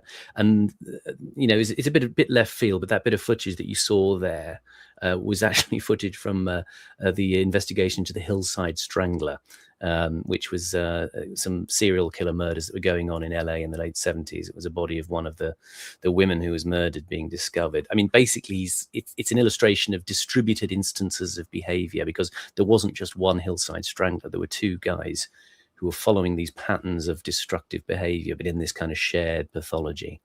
I mean, it's kind of, it maybe feels like it's reaching visually somewhat, but that's kind of what stuff is about. Why was the body white, Simon? Did they wrap it in something, or? No, it was naked. It was a girl called Christina Weckler, and there was about 10 girls and women who were murdered. They were tortured and raped, and then just the bodies were just dumped on the hillsides around LA. And that was back in 1977. It was just a news camera from a helicopter. They discovered the bodies. So it's a bit grim. But it's all around these ideas of things happening, in a distributed, unlinked fashion, but through patterns of numbers, essentially. I mean, in a way, Hinton's view is kind of like Matrix world, the sort of beginning of the Matrix with all the sort of the number cascades, which describe the universe, and the guy saying, I don't even see the numbers, I can just read the phenomena. In a way, that's kind of what that stuff is alluding to. All right, let's. Did you see that story yesterday that they found a baby's body under the floorboard somewhere in London, and it was 300 years old? See that? That was a weird story. It's a very strange story. Yeah, it was just on the BBC. Most people don't have houses that old, do they? Well, no. There's quite a lot of old houses in this country, though. But yeah, that was a weird one. Somewhere in London. Yeah. But then it got more complicated, because human beings were also exposed to the avalanche of data online. I threw out that completely meaningless data point about the 300-year-old body just because it was vaguely, but it's now gone in, Simon. Look, as a distributed random data point. Absolutely. It's all meaningful at some level. And they started to behave in very much the same way as Geoffrey Hinton's artificial intelligence machines. They too spent vast amounts. I just wanted to say, Simon, what you were talking about with the data, it just reminds me of, I can't remember what book I was reading. It might have been a Rothbard book, or it might have been someone else, but they were talking about, who was the scientist in Queen Elizabeth I? John Dee. I think Yeah. not him. Another, was it Bacon? Bacon. Francis Bacon, yeah. Francis Bacon.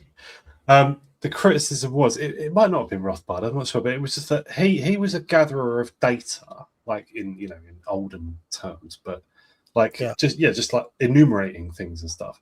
And he thought that if you just, with sheer volume of data, you could know the world, in a way, like without even making distinctions between things and stuff. You could just read it like the guy does in the Matrix. Just reminded me of that. Like, it's a similar way. Yeah. It's a similar way to the idea of Hinton, the guy from last week. He rejects the idea that you just make computers that are modeled on the way the brain works, and therefore you'll have AI. He goes a different way and says, actually, what you feed in is lots of data, and then you leave the computer to kind of make the associative leaps. I mean, this probably explains a lot of why we have problems using like the retail end of AI at the moment. We put information in, and some of it, it's right, but it's not quite right. And you can see the thing is kind of reaching for extra bits of information, and sometimes you have to correct it, and then it reorientates and it maps to the next bit of information. It's all sort of done as sort of linkages of pieces of data that are developed by the machine's own learning, not by a human idea of logical reasoning. I used to give a Bacon lecture years ago, and in preparation for it, I actually read Bacon, right? Not just his kind of utopian text, which I forget the name of now, but his actual scientific work. And the problem is that he doesn't have a hypothesis. Like when we used to, he doesn't have a thesis he's trying to prove, right? So he's literally, it's like, okay, we have to start with something. This candle is hot. I'm going to describe the candle. I'm going to do all that. Now let's itemize all the things that are hot. Ooh, but if I heat up this piece of metal, it doesn't stay hot. So it's only hot for a moment. It's really autistic, but it's like it's just like endless observations. Here are all the green things. A leaf is green, but also this piece of cloth is green. But it's literally like that. Pages and pages and pages of it. It's very similar in a way. It's actually Hinton's concept of ideas as vectors. He gives the example of, when you think about a cat, you think of a vector of features, and a vector in science is basically something which has, a quantity which has direction and magnitude. And so the idea of a cat is, it's got qualities. It's furry, it's four-legged, it's got whiskers, it goes meow. And so all of these things bind together as, the substantive forms of knowledge, rather than, sort of a sequence of, logical deductions or anything like that you would construct that way. But you can kind of see that he's quote unquote doing science. He just hasn't got the method down. If that makes any sense. He's still trying to measure things, describe things, and itemize them, and catalog them, and build up a taxonomy. It's just kind of, it just goes nowhere. It's like that. Reminds me a little bit of that Simon Quinlan character. Simon from Master of Hobbies. The Master of Hobbies, when he was like, oh, I've seen another train, and you put that down on my jotter now, and there's another train. It's a bit like that. I think they hope that they can sort of like gather all the data, and then kind of zoom out from it a bit like a magic eye picture, and see the greater, the greater movements or axes, or Yeah. In a way, probably it also ties in with kind of Protestant and providential thinking at the time. You see it in things like, in like Defoe's Robinson Crusoe, and there's lots of sort of adventure stories of that sort of era. There's lots of lists, the lists of provisions, or the characters are building up information and ideas about the world by their kind of inventories. I mean, in a way, it's kind of a very modern idea, sort of the autistic spreadsheet of existence. You mentioned that John Dee, who was also knocking about at that time. I mean, if you ever look at his stuff, it is basically very similar. It's like, here are all of the different angels. Here are all of the different demons. Here are all of the different. It's just lists and lists and lists. Here are the different indices of all. Here are the different correspondences. Here are the different, and it's just like tables and lists and lots and lots and lots and lots of it. So there was something in the Elizabethan mind that loved it. They loved an almanac, Simon. Right? Yeah. There were these when I was studying the history plays, I was looking at like what history was in the Elizabethan period, and there were these people who would compile, right, all the stuff that happened, let's say in the year of our Lord 1571, say, right, and it would be these lists of catalogs, right? Catalogs of stuff. But it would be like, I mean, nowadays we think of history as like significant events that happened, right? In a country involving the leaders, the political leadership, wars, things like that. They had all of that stuff, but they also had, on this day there was a storm, and on this like weather stuff, like right there on this day, a man's hat fell off. It would like mix what we'd think of as local news with things of really quite important national significance. With on this day, so and so was done for murder. It's just, everything was in there, and it would be a massive, massive almanac. That people would have to pay quite a lot of money to then lug around, or it wouldn't be like peasants buying it. You'd have to be quite well off to even buy one of these things. It's something about the English empirical brain. It's when you go in and you look at things like the bills of mortality in the City of London, which are quite fascinating reading. If you go and look at those, the sort of minute listings of all the causes of death in 1665 or whatever they are, and the way they think about the world in this very variegated cataloguing way. I think it's funny. Almanac, right? Obviously, in this instance, almanac would be spelt with a K, I assume. Yeah, probably.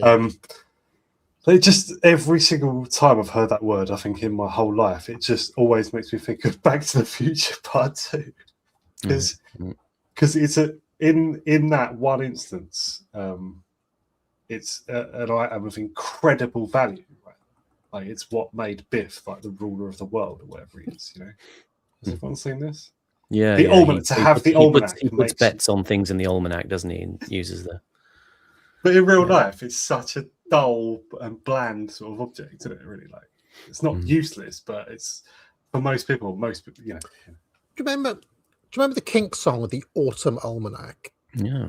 What was that then? What was in the Autumn Almanac? What would have been in there as an example? Can't remember the lyrics. He's he's singing about his Autumn Almanac, but what would be in there? That's it. I mean, I don't know. Just genuine question. Do people used to keep them themselves? Like, that would have been in the 60s or the 50s, so. Sorry, someone used to keep, sorry. Well, just someone in the chat just chided me. I apologise. I shouldn't have spoiled the plot of the film Back to the Future Part 2. Sorry, Karen. I'm now having a look at what was in the Autumn Almanac. People did used to keep commonplace books and things. He says, from the dew-soaked hedge creeps the crawly caterpillar. When the dawn begins to crack, it's all part of my Autumn Almanac. So is he like going around? It's noticing noticing the change of the seasons and itemizing the various kind of, sort of observable pleasures of time as they happen.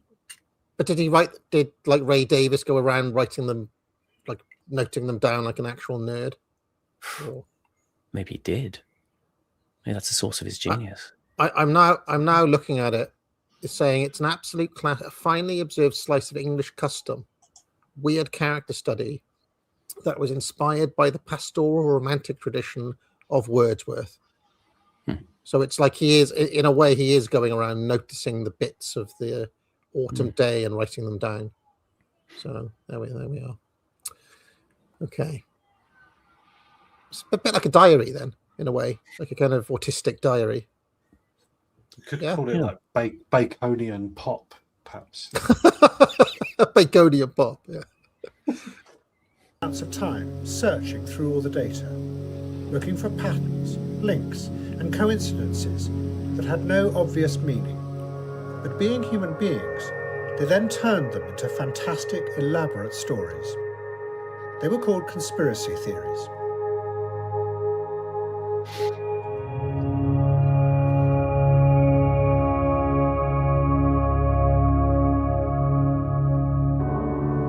"40 years before, Kerry Thornley and his friend Greg Hill had started what they called Operation Mindfuck. They had spread the conspiracy theory that the Illuminati were really the secret rulers of the world. They had done it to parody and ridicule all conspiracy theories. See, they were almost there. They just missed out the Vatican ball, the Masons and the Vatican. Lloyd's of London. Lloyd's of London, exactly.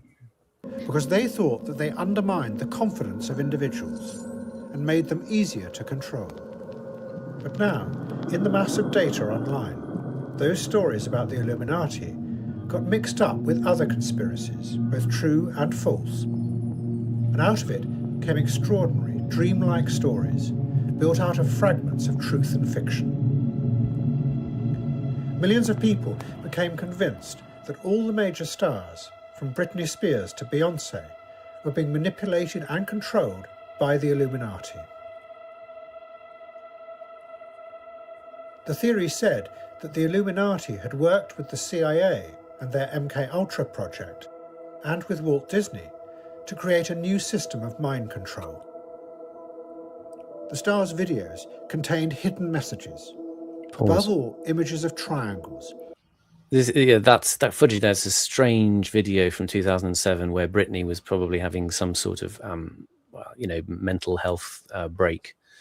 She was going out with a guy called Adnan Galib, who was a paparazzo from Britain, and she just kind of got followed around LA one day. It was Christmas Eve, and reporters and journalists were just following her around as she sort of went into a supermarket, and she started talking with a British accent, and it's all a bit sort of crazy stuff. But this stuff here is going to be quite interesting. This is going to be a sort of big montage of all this stuff from the sort of 2000s and 2010s, where people were putting very self-conscious, kind of Kabbalistical and Illuminati type references in music videos, which we may talk about, because it'll have some people here will have more knowledge of the people doing it.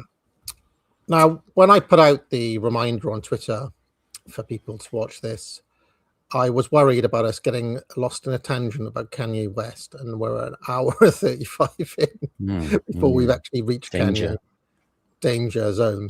But he was in the news recently because he was going to headline some festival or something, and it was banned by the British government. So that was one of the whole those festival, didn't it? That wireless festival. That's one of the bigger festivals in Britain. They cancelled the whole thing. It wasn't just like him. Oh, I thought it was just Kanye wasn't allowed to go. They cancelled the whole thing. Well, yeah, I don't think they were. I don't know if they were forced to or what. I don't know what this. But it was very confusing. I couldn't quite follow it. The guy who ran it, I think he issued some long statement condemning Ye in his his little Hitler song thing from last year. But I'm not exactly sure whether he banned him from coming to the festival and therefore it was cancelled, or it was. No, I think the UK government intervened. And it was not conducive to the public good kind of thing. Yeah. No, I think Keir Starmer revoked the visa that Kanye had, and he wasn't allowed to travel. Like this seems to be a thing that, I don't know, like one group being the Board of Deputies or a campaign against anti-Semitism, but they seem to be able to get Home Secretaries to ban certain people from Britain. Hope Not Hate have done it as well. Like Richard Spencer is banned from entering Britain, because when Theresa May or whoever was Home Secretary, they said so. Martin Selner, I think Lauren Southern. There's a list of people who have done nothing whatsoever, and they are banned from entering Britain. I think Kanye became one of those, or at least for a year or something. I don't know. Also, just on the point of Illuminati conspiracy theories, I remember in the years leading up to the 2012 Olympics, there were a huge. If you went on YouTube around that time, there was just a huge amount of videos trying to put the point that there was going to be some 9/11 style terrorist attack on London during the Olympics, because if you look at the logo of 2012, it looks like Zion in letters rather than numbers, and also because they put triangles all around the stadium. And I thought this was all a load of rubbish. But then when I watched that opening ceremony, it did look rather demonic. Do you remember with like the huge flaming wheel of lava, and it was a bit odd. There is a lot. I mean, again, this is where there is a lot of kind of weird occult references in mainstream stuff, Simon.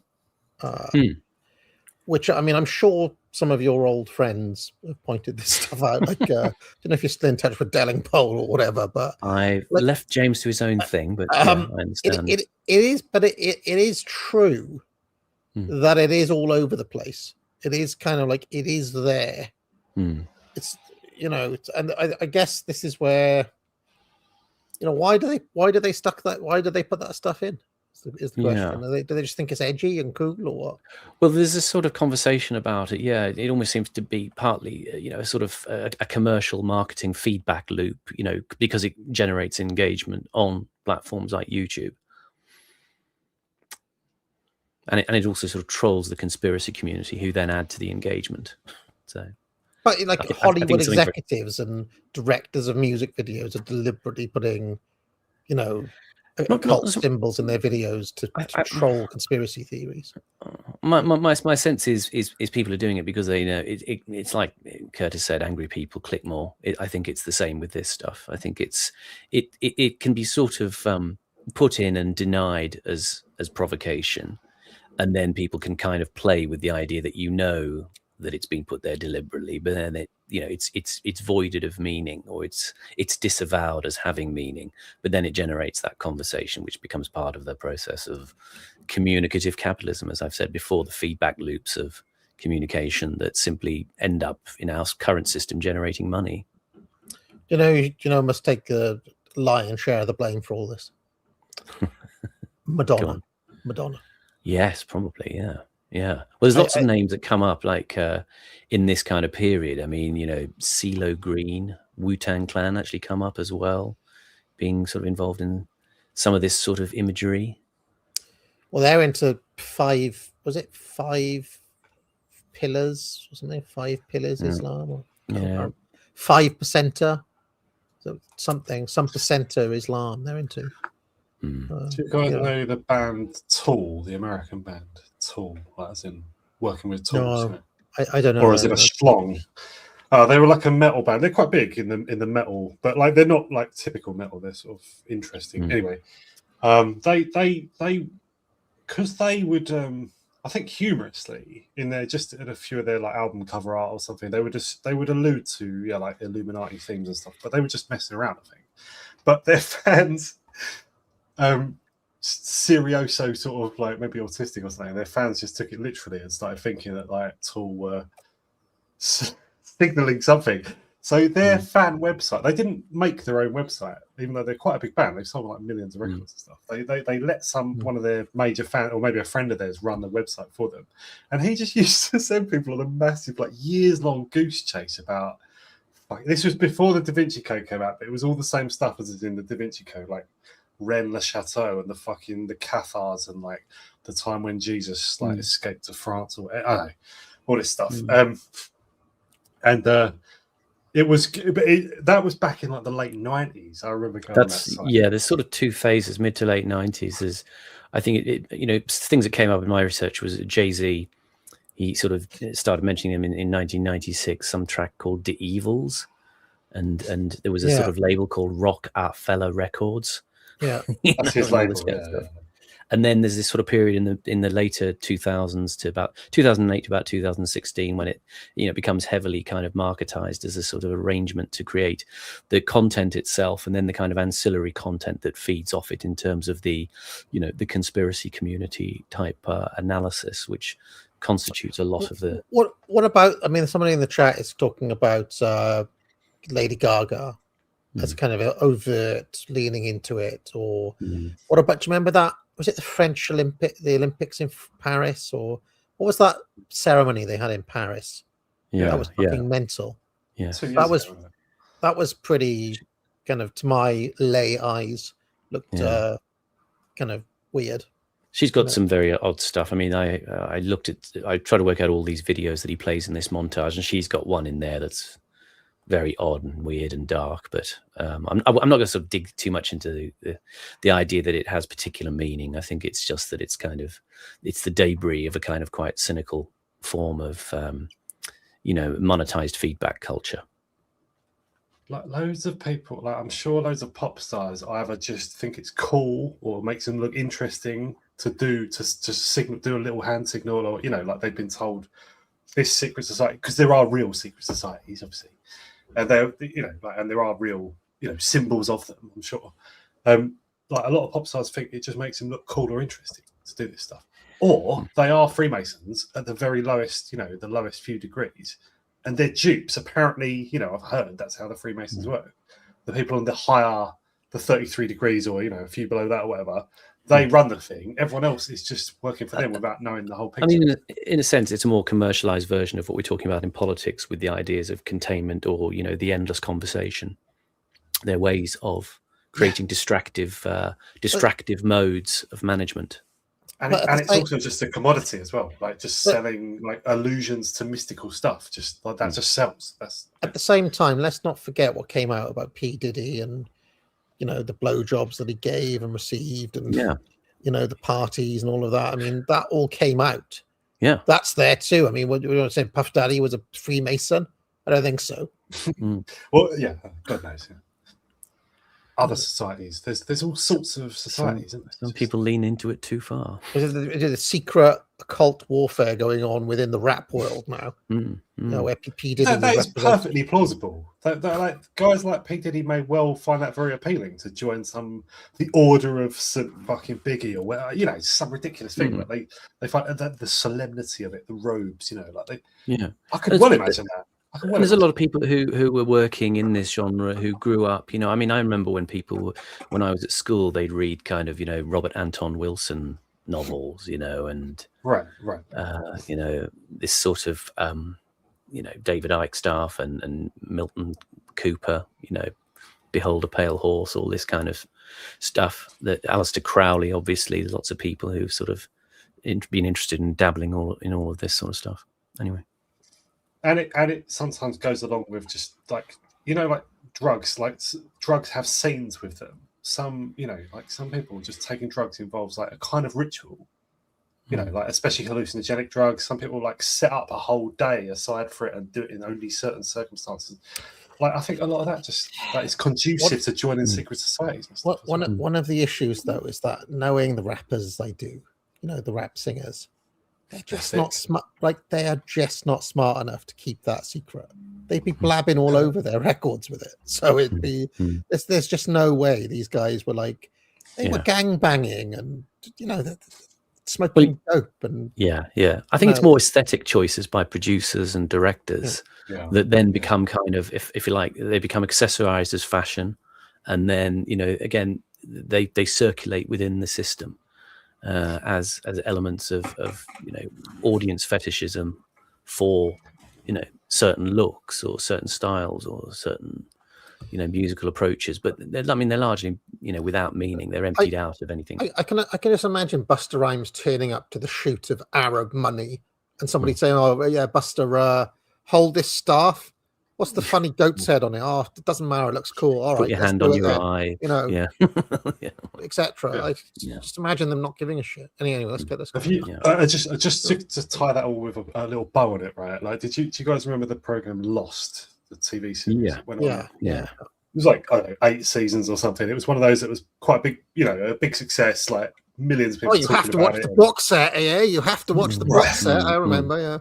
Right, I never watched it, but I had loads of friends who did, and they would quite often just say to me, "Oh, do you know about like one guy?" He goes, "Are you know about I don't know weird stuff? Do you know about the Epic of Gilgamesh?" And I was like, "Yeah." And he's like, to him, it was something he'd heard about in Lost. I don't know much about the Epic of Gilgamesh. I just mean it's something I heard of, and I know Sumerian.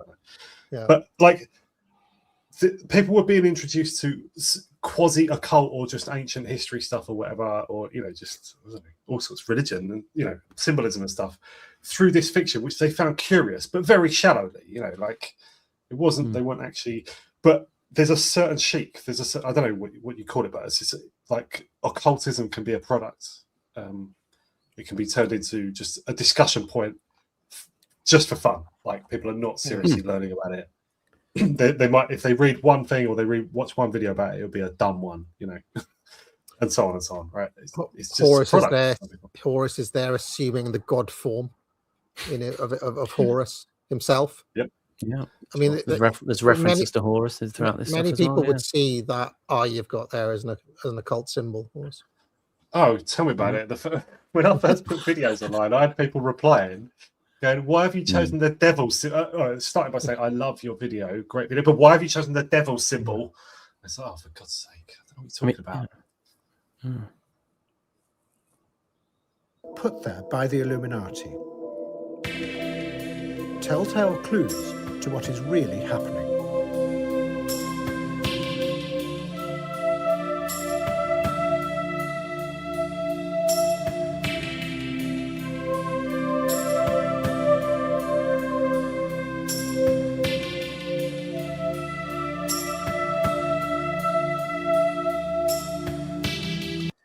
So, sorry to pause it again, but one of the ways I always go with this, and this is the problem I have with David Icke as well, and I always have the problem with all of this, is that, yeah, okay, right, you could say, well, there's an occult significance to the triangle, right? Maybe it's used in the, in this or that or the other, but also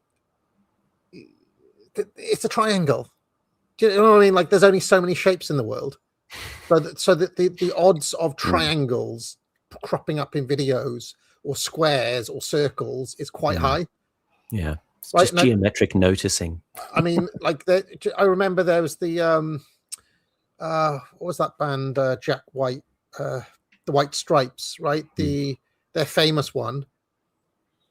What was their famous one? The one they play in all the stadiums now. Oh, bloody hell, that song was everywhere. What is it again? The White Stripes song, the big White Stripes banger. Seven Nation Army, right? That is black and it's red and white, obviously, and it's just never-ending triangles. Okay, with her drumming and him singing and playing his guitar or whatever. Or I remember there was a song called Tessellate by Alt J that went on about triangles, and I'm pretty sure the video for that had triangles in it. But it's like, well, I mean, was that occult symbology, or is it just because it's one of the cardinal shapes in the world? You know what I'm saying? Yeah. It's a phrase that came up when I researched this. Is there's a creation of a kind of guerrilla ontology. It's a bit like in the way you look at classical art, you'll see things like the golden proportion, the sort of rectangular kind of perfect mean of anyway, and it's a kind of, in a way, it's kind of parodic of that sort of thing. It's just taking some other geometry and applying it to a sort of a chain of pop cultural artifacts, and then sort of subtly hinting that it claims to have some greater meaning, when in fact it perhaps doesn't have a kind of Now, I will say, if we go back a tiny bit, just go back a tiny bit here to this sequence. There are a couple of recognizable little occult symbols in here. That one that she's doing there is an actual occult symbol. What she's doing, that triangle there, I forgot what it's called now, but that is an actual thing that appears in this stuff. But the rest of the triangles are more dubious. But that there, what she's doing, is an occult thing, I would say. It's kind of evil eye, kind of contained within the. I forget what it's called now, but that's Keisha in a video called Animal, apparently. Like when pause. So when people who believe that secret societies are constantly in control of everything and stuff, they always say, like, if you say to them, if this is, I don't know, in some way expressing their power over us or something, why are they doing it openly? Why are they signaling it to the people they want to control? They always just respond with this phrase, revelation of the method, right? But it doesn't actually seem to mean anything. It just seems to be a phrase for the same mystery, right? It's like, yeah, but why? They just say, that's not a thing. In actual secret societies, there was no revelation of the method. They were fucking secret. Because they ain't the whole point of them. Yeah. Anyway, this is cheap artistic transgression bait.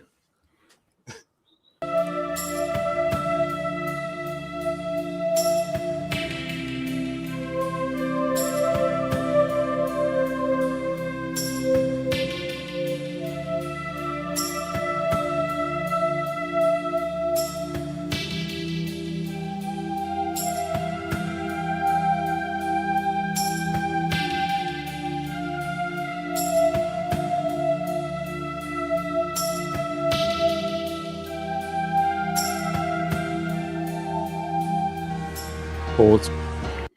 Just for video spotters there, what you saw was the video for Power by Kanye West, Animal by Keisha, Scream and Shout by will.i.am and Britney Spears, Work Bitch by Britney, Rihanna's Umbrella, a song called Perfume by Pick Me Up, Katy Perry's Dark Horse video, one by Black Eyed Peas called Meet Me Halfway, Azalea Banks performing something called Young Rapunzel, and Lady Gaga, that video Alejandro at the end. Those do you think those artists all meet up in a secret lodge, laughing to themselves as they, do their dark shit together? Is that what we're meant to believe? Or? They all meet up at one of Marina Abramovich's kind of blood sculpture installations and that sort of stuff. I love the way you revealed the method to the plebs there, and now they're all arguing with each other over they're really in charge. The bloke from Black Eyed Peas, notorious 57th degree Mason.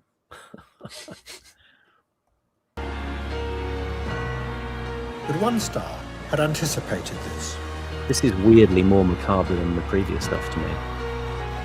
In 2012, the Coachella Festival and Dr. Dre used computers and fragments of data from the past to reconstruct Tupac Shakur, and an album Tupac had recorded just before his death was also released. He had called it Killuminati.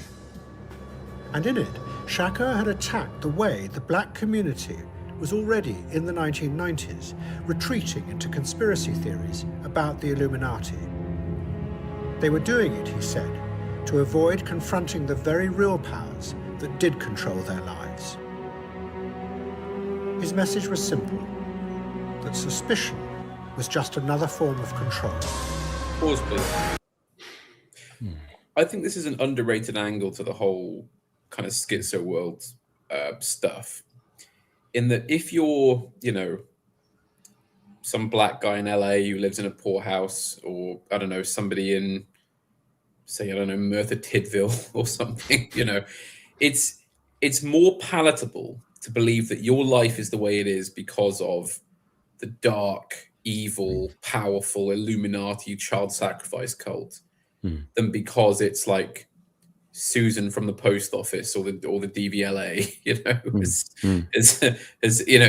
you see what I'm saying, is that it kind of fills in a scratch in the imagination for a lot of people. And I wonder if that's why perhaps it skews so heavily male as opposed to female in terms of people that are into this kind of thing. I know a lot of women are, but in the sense that it kind of makes it easier to swallow the nature of the world if you cook up a conspiracy about Freemasons sacrificing kids in temples to specifically to make your life more difficult. Well, especially for men, where there's this sort of phenomenon of obviously economic breakdown, and therefore there's this kind of frustration bred out of it, and then you get in communications terms what they'll call surplus affective labor, emotional work that you're doing to enhance the artifact with a meaning.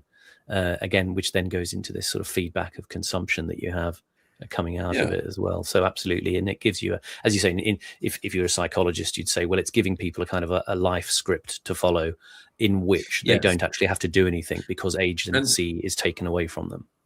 Yes, absolutely, and I would like to add that the Epstein files have proved pretty much beyond doubt that the elite do engage in a lot of these satanic, evil practices. But there's a difference between understanding what Epstein was getting up to and thinking that, the local Masonic lodge is literally there to control your town type thing. Now I will say, in the esoteric, they talk about blinds. And I can't help but notice that old Tupac here, while throwing shade on the conspiracists, did just disappear, didn't he? I mean, he was there and then he disappeared. That strikes me as magical powers, Simon. So I didn't do that. No comment. Look, he was there on the stage and now he's disappeared. Yeah, I just find it macabre, sort of making the dead man sing like this recreating him as a hologram for Snoop to sing alongside.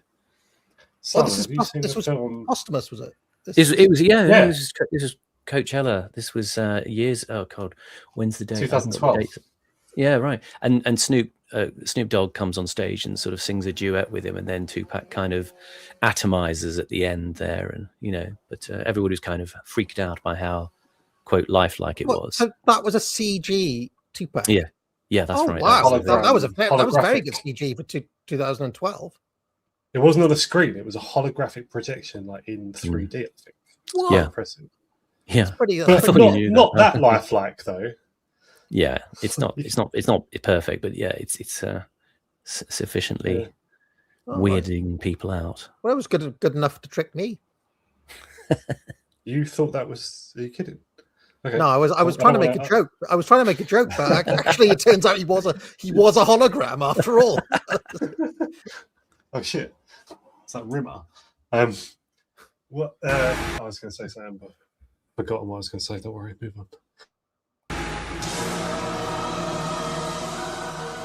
Tonight, turmoil on the American housing market gets even worse, and the aftershocks wipe tens of billions off world stock markets. The organizations which underpin mortgage... Name of that presenter, was it Gavin Esler? Gavin Esler. See, it's all there in the memory banks. And lending in America need a multi... Which party did he stand for to try and become an MP? Did he? He He stood for Parliament, I believe. Got to be Lib Dems. Got to be Lib Dems. Fact check me in the chat, please. No, it was not the Lib Dems. Oh, Nobody know. It was Change UK, Cuck. or they were also called TIG. They were the independent group as well. Gavin Esler ran for Cuck. That's a throwback. I'm pretty sure he ran for them and failed. Or they all. Cuck. Yeah, Change UK.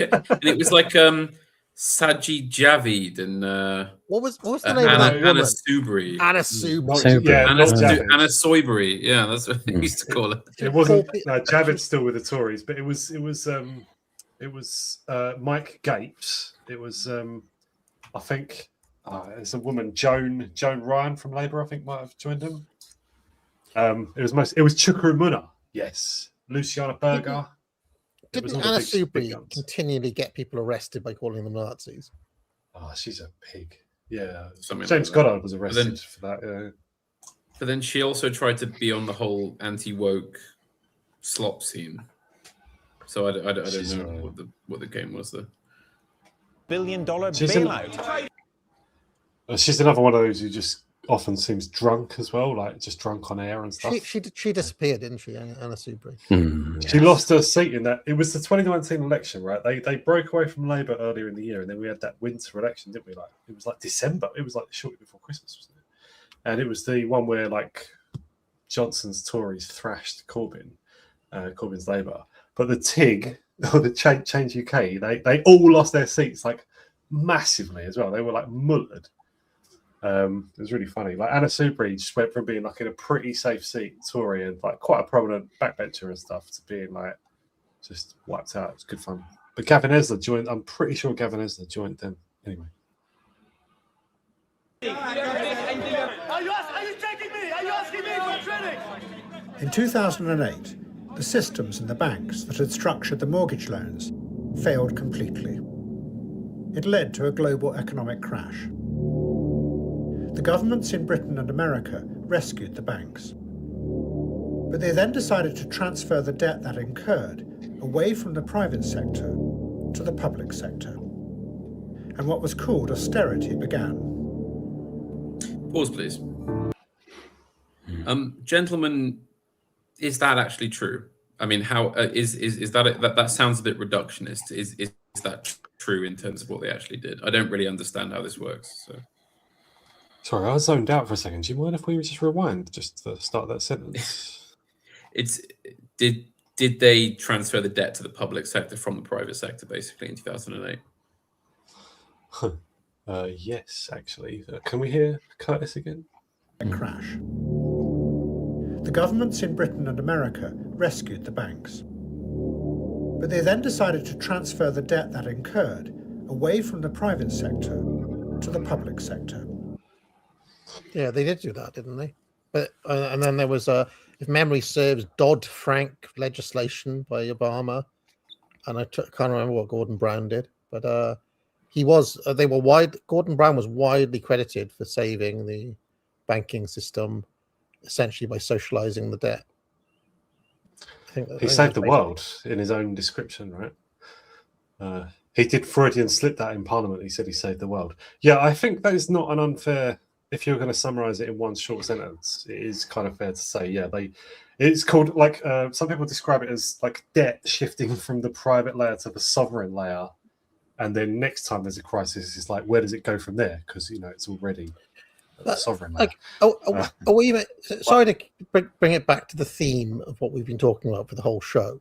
Are we meant to believe that Gordon Brown and Obama here, in the midst of dealing with all of this, also took a bit of time out to go and do like satanic rituals at some Masonic lodge or something?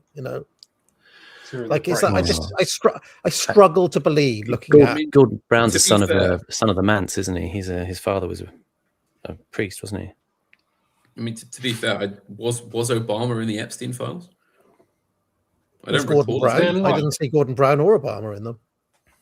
There's like an underground tunnel between like Brussels, Downing Street, the Vatican, Lloyd's of London, Okay. and they just tunnel. You're thinking Dan just Brown, travel not between Gordon them. Brown. Yeah. They just walk, 5,000 miles to. Like those horror movies. Remember, like carriages. It's fine. Remember that horror movie Kill List or similar ones? It's a great like, movie. You get to the thing. There's all these hooded figures there. You pull the hood up, and it's Gordon Brown. Yeah. To be fair, Timothy Geithner. we should also point out that a lot of this kind of elite devil worship, horrible sex cult stuff goes on at a pleb level as well as an elite level. I mean, if you look into something called the Kidwelly sex cult, right? There was, I know it sounds like a joke name, but there was something called the Kidwelly sex cult where it's in Wales, isn't it? Kidwelly. Yeah, Kidwelly's in Wales. It was a bloke on a council estate who had for like 20 odd years, like a kind of raw, like Egyptian god Isis worship cult where he horribly abused these kids, right? I mean, and yes, some of these people just act as procurers for elites like Dutroux in Belgium or whatnot, but I mean,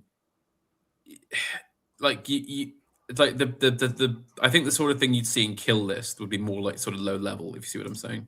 It's some people are just sick, basically. Some people will just do this stuff off their own back. I'm not denying the elite do this at an organized level. They clearly do. But like people will also just do this type of thing. Yeah. Well, there was also what Panama was saying. There was a sort of lower key truth to it as well. I mean, I did a stream with Proper Horror Show a while back, and one of the things I came across is you can find it on YouTube. It's a documentary called "The Power of the Witch" from 1970.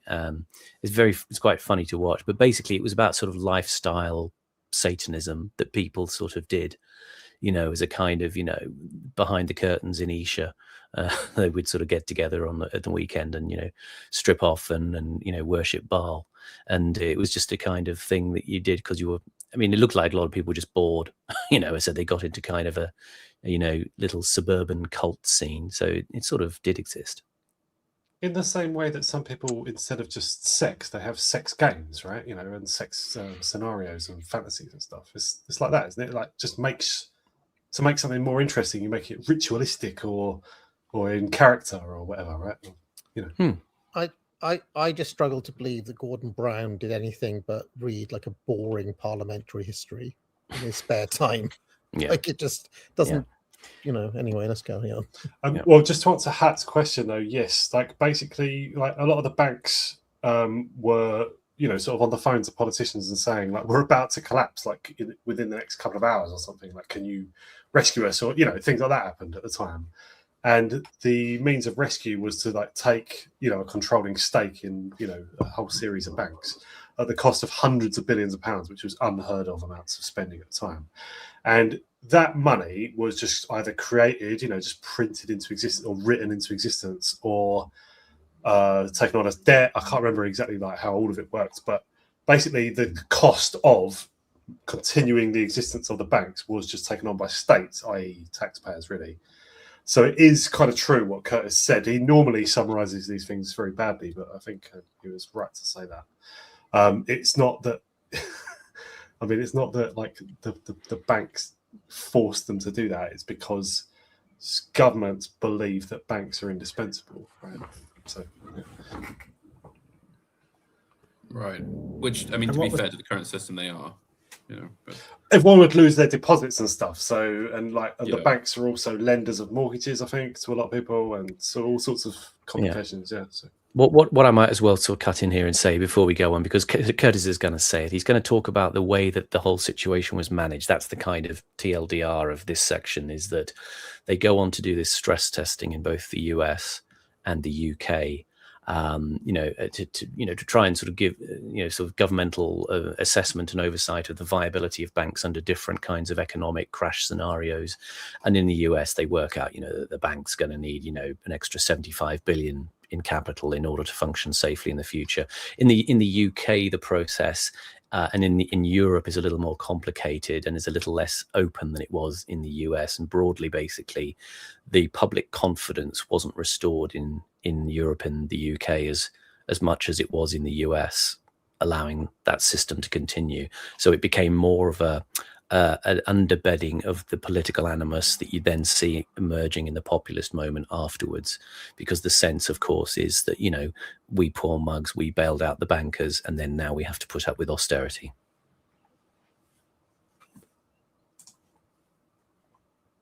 It's called austerity began. That decision was going to have powerful consequences, because it created anger among millions of people outside the system. Then, in the wake of the crash, evidence of widespread corruption came out. That all the major banks had been rigging interest rates, and many of them had been laundering money for organised crime, including the drug cartels in Mexico. But again, nothing seemed to change. A few lowly people were prosecuted, and experts talked of reforms and stress tests. And the shock among those outside the system grew further. And from that came the reaction. It was the elites and people like you and me, people that bought into the system. And who's been held accountable? Name me one banker, one CEO, one law firm, one accounting firm. We basically just flooded the zone with liquidity. We bailed out the party of Davos. Or let me say it differently. The party of Davos, the scientific, engineering, managerial, financial, cultural elite, bailed themselves out. Remember, this populist movement and Donald Trump is not the cause of this. They're the product of this. And it worked on different levels. It was, the most obvious level was we've got to take back control from Brussels, but it was also, and I think David Cameron and George Osborne didn't quite appreciate this, it was also about taking back control from of the system itself. It was, for a lot of people, take back control made them think, yeah, these are the guys who screwed up the economy, who drove it off a cliff in 2008, whose mates are all the Goldman Sachs bankers and the hedge funders on massive bonuses. Us mugs on PAYE are the ones paying the bills for this. We'll show those guys. We'll take back control from you lot in London. For Dominic Cummings, Brexit was not an end in itself. For him, it was a way of getting rid of the failed elites and the old political systems that ran Britain. In their place, that went well, Dominic. He was going to use modern. Sorry, pause. Just to say, it's interesting that someone like Curtis takes Dominic Cummings at face value, which is not necessarily wrong, because Cummings says a lot of things that I think to be true, but it is strange that Curtis just sort of does that. You'd assume he'd be more cynical, but Cummings is more complex, liberal. Yeah. Network technologies and data to transform an old decaying society. But what Cummings hadn't reckoned with was how the campaign that he had begun would awaken ghosts from Britain's past. Ladies and gentlemen, please welcome to the stage leader of the Brexit Party, Nigel Farage. And how they would reach out to possess Brexit and modern Britain. Is Nigel Farage a ghost of Britain's past then? What was the last thing Curtis said there? Like how they would reach out to possess Brexit? What is that? Did he mean the populist forces? Is that what he was saying? Yeah. I always thought sorry. No, go on. Well, just of course, the interesting thing is that Cummings. Correct me if I'm wrong, because this may be a very large error if I am, but Cummings didn't work with Farage. He worked explicitly with the Tories. That's right. To do Brexit. In the sense that Cummings didn't work with the populist insurgency. Yeah. He worked with the technocratic old guard to do Brexit. And I know like leave.eu had a lot of crossover, but he was never really a Farageist, was he? Yeah. No, he was in the mainstream campaign, and obviously, like, he is mainstream in loads of ways. He affects to be a rebel more than he is. Like, well, yeah, his whole philosophy, if you read his blog, which is actually quite interesting, is do kind of technocracy better. Yeah. You know, which to be fair is not the stupidest position in the current day and age. Can I just say a few words on the? I was always interested looking at that footage there of the Farage rally. That was called the Big Vision Brexit rally. That was in June 2019 in Birmingham. I was always interested in why the branding that they've chosen for reform is sort of color turquoise. Yeah, and I looked into a little bit about the symbolism of turquoise, and essentially there's all sorts of, if you look at sort of branding websites which talk about the use of color and graphic design, there's all these associations that go with things like turquoise, and little bits of history pop up. It talks about things like, how in ancient Prussia, way back, turquoise was believed to guard against unnatural death. In other cultures, it's associated with rejuvenation and revitalization, and it's got all of these kinds of qualities that you think they must instinctively appeal to the boomer. They've got all these sorts of sort of associations with calm and healing and balance, and this sense of people at a vulnerable stage in their life, adjusting back to a sort of tranquility. And it's why it's often used as a kind of, a sort of a positive, regathering of energy in marketing. So it's quite interesting how it just happens to be the color they use. It's also a subset of blue, so it has elements of a suggested conservatism in it as well. But it has this kind of sort of therapeutic element, which is why it's not just random that it's chosen.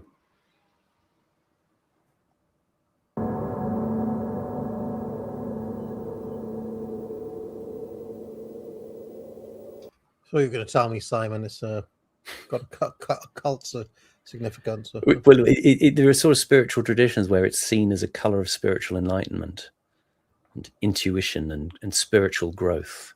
So yeah, it has these kinds of, subconscious level associations that people kind of might be picking up on. It's the perfect boomer cruise kind of color. Couldn't help but notice that the Brexit Party rally with the lighting and so on was almost like Reform in embryo, wasn't it? Yeah. And I can imagine that the hall is exactly the same, with exactly the same people there, only now 6 years older. Yeah. That's I what was it looks going to like. when it was playing, I was going to say, like, was this last night? That is just the same, probably the same audience. Yeah.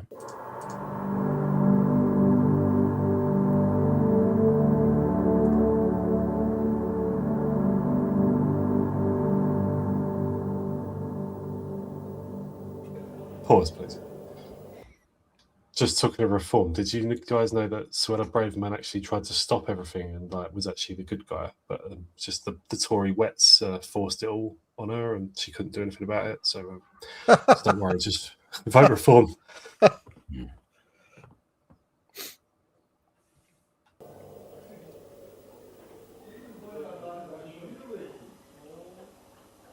There's a good shot of the British right. Looking at it right now. At the end of 2011, the body of a British man was discovered in the Lucky Holiday Hotel in Chongqing. It was Neil Haywood, who had been friends with Bourgeois and his wife. There were rumours that he had been murdered. Did a British man die here? You don't know. You don't take interviews. But do you know if it's factually true that happened? Did that actually happen? Yeah, we got. Okay.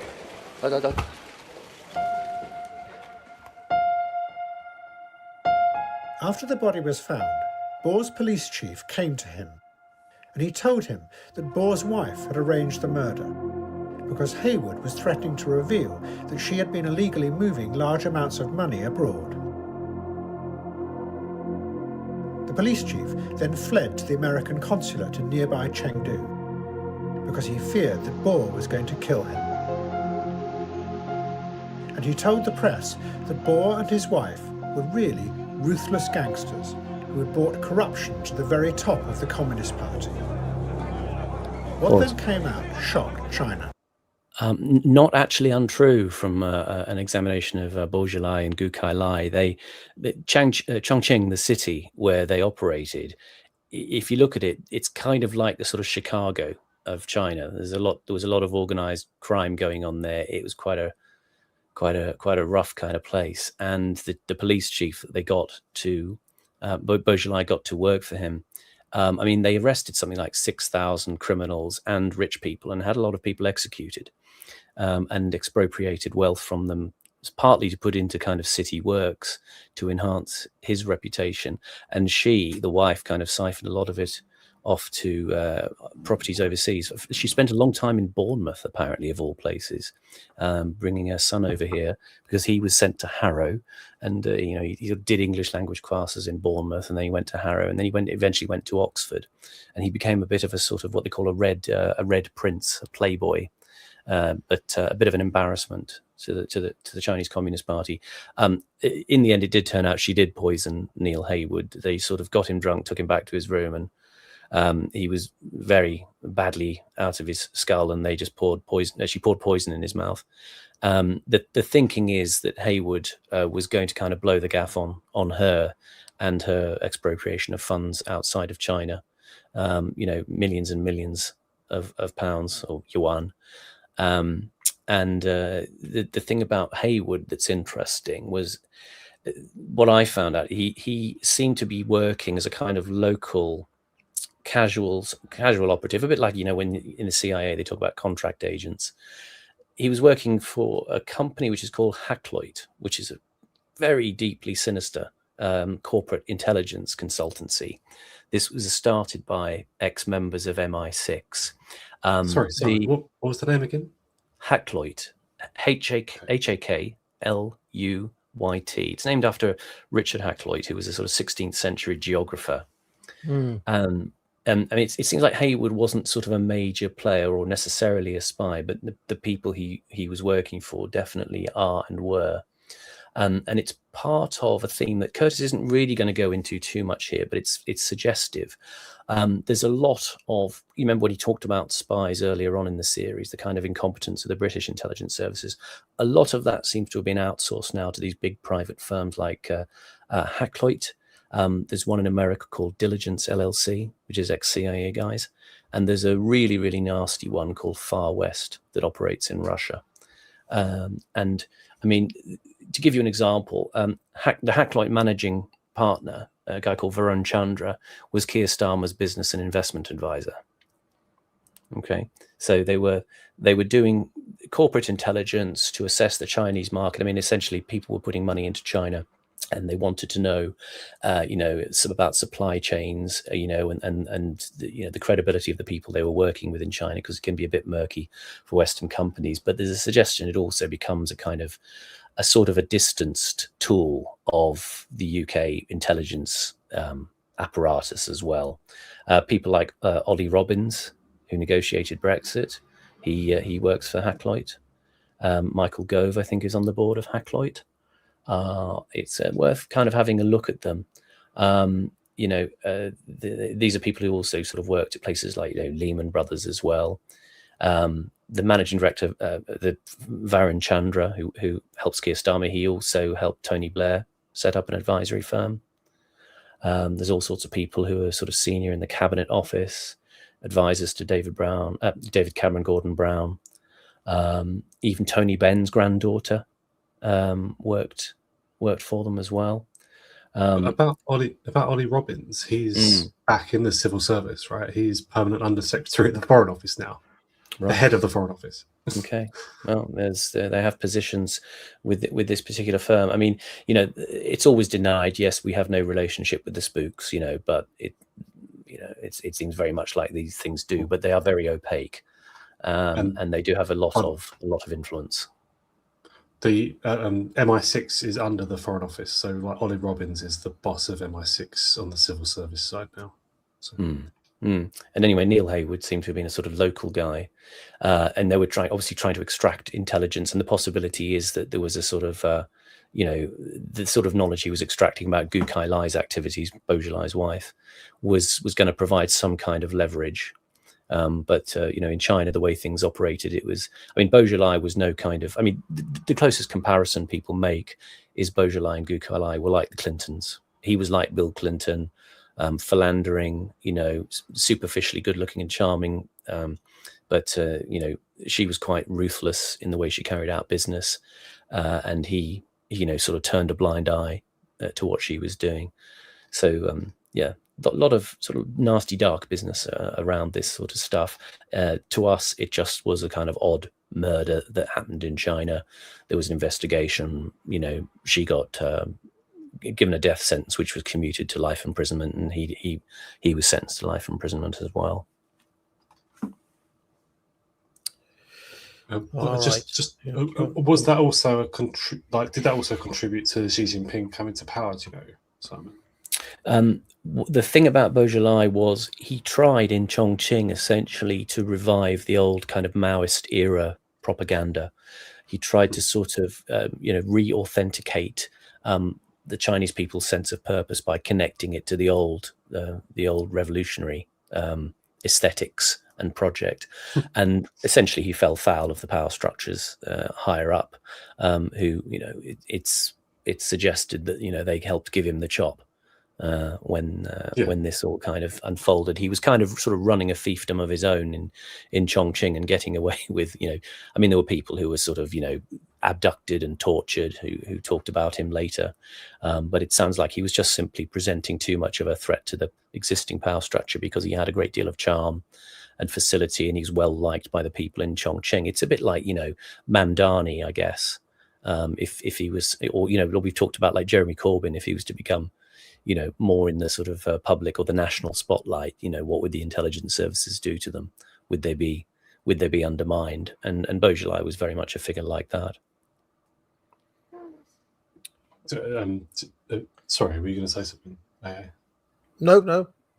Well, just what you said about Corbyn at the end there, that's what the subject of that drama, what's it called? A Very British Coup. When Michael Foot was the Labour leader, Chris, one of the Labour MPs, Chris something, who was a Benite, said that if Foot, being on the left of the party, came to power, he made a drama about how he thought the spooks would react, i.e. bringing them down by one means or another, framing them or whatever. And people said likewise was done when Corbyn was leader, trying to link him with Soviet, what was it? Not Soviets, like Slovakian communists or something. Do you remember? I can't remember what. Yeah, just there is some truth to that. But the Beaujolais thing, I remember it being reported. There was some. I was reading The Economist at the time, and they reported it as I think Xi Jinping was an up and coming figure at the time, or just the anti-corruption drive, which he was a star of, was something The Economist seemed to approve of for what that's worth. They seem to approve of the new era coming through in the Chinese Communist Party, the new Turks, the young Turks. It was alleged that Wild Boar had portrayed himself as an idealistic hero and paraded gangsters and corrupt officials in front of the cameras. He and his police chief had really been using extreme violence and torture, taking millions from organised criminals and bribes from property developers, and then keeping the money for themselves.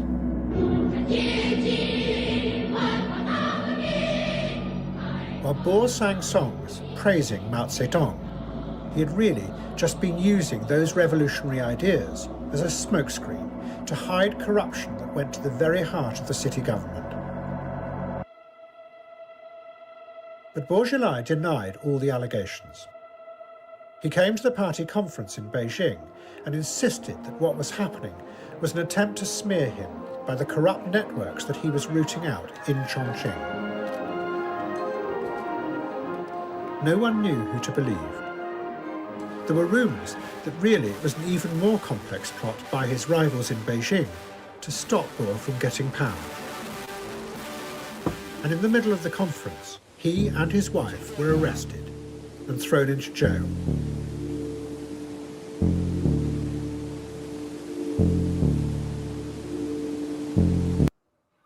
Look at his face as he's arresting his rival. Amazing. Amazing. Pure satisfaction. One of the ironies is I came across as a BBC documentary about Beaujolais and in this murder, and this was done back in 2017.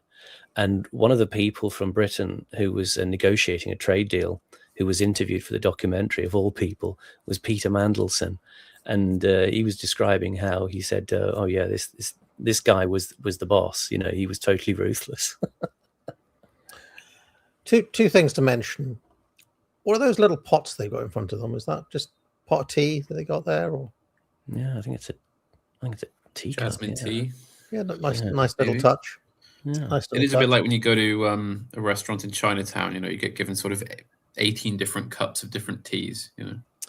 I also must voice my disapproval and disavow the anti-Chinese racism from some members of the chat, and I would like to remind Chairman Xi, if you're watching, you know, it was 1987. I had what did I have? The mask, Mount Boulder Hill.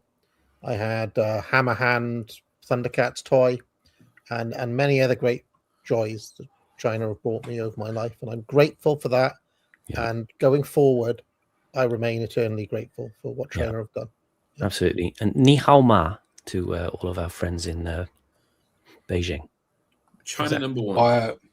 If you're listening, China, I like some of your takeaways over here, and the supposed Cantonese Sichuan cuisine that they serve, or whatever it is. You know, it's funny. Chinese is something I have found is abysmal in my neck of the woods here in England, but in Wales, in my hometown in Wales, phenomenal. I've yet to figure out why Chinese is so fucking dire around here. Some places are really variable in the UK, aren't they? In Wales. Chinese is terrible. I think it's because you're stuck in orbit of Chinatown. If you live near London, you have to go to Shaftesbury Avenue and go to the Golden Dragon or something to get good Chinese. I mean, you are right though. Back in Wales, in Monmouthshire, we had a restaurant called Kong's, which was, you know, still there now. It's incredible. Very, very good food. But then the Indian situation is the reverse. Better Indians. Yeah, but Indian food in general is just quite bad. I mean, you've got to be drunk or desperate to go for an Indian, really, haven't you? I mean, Chinese is always going to win.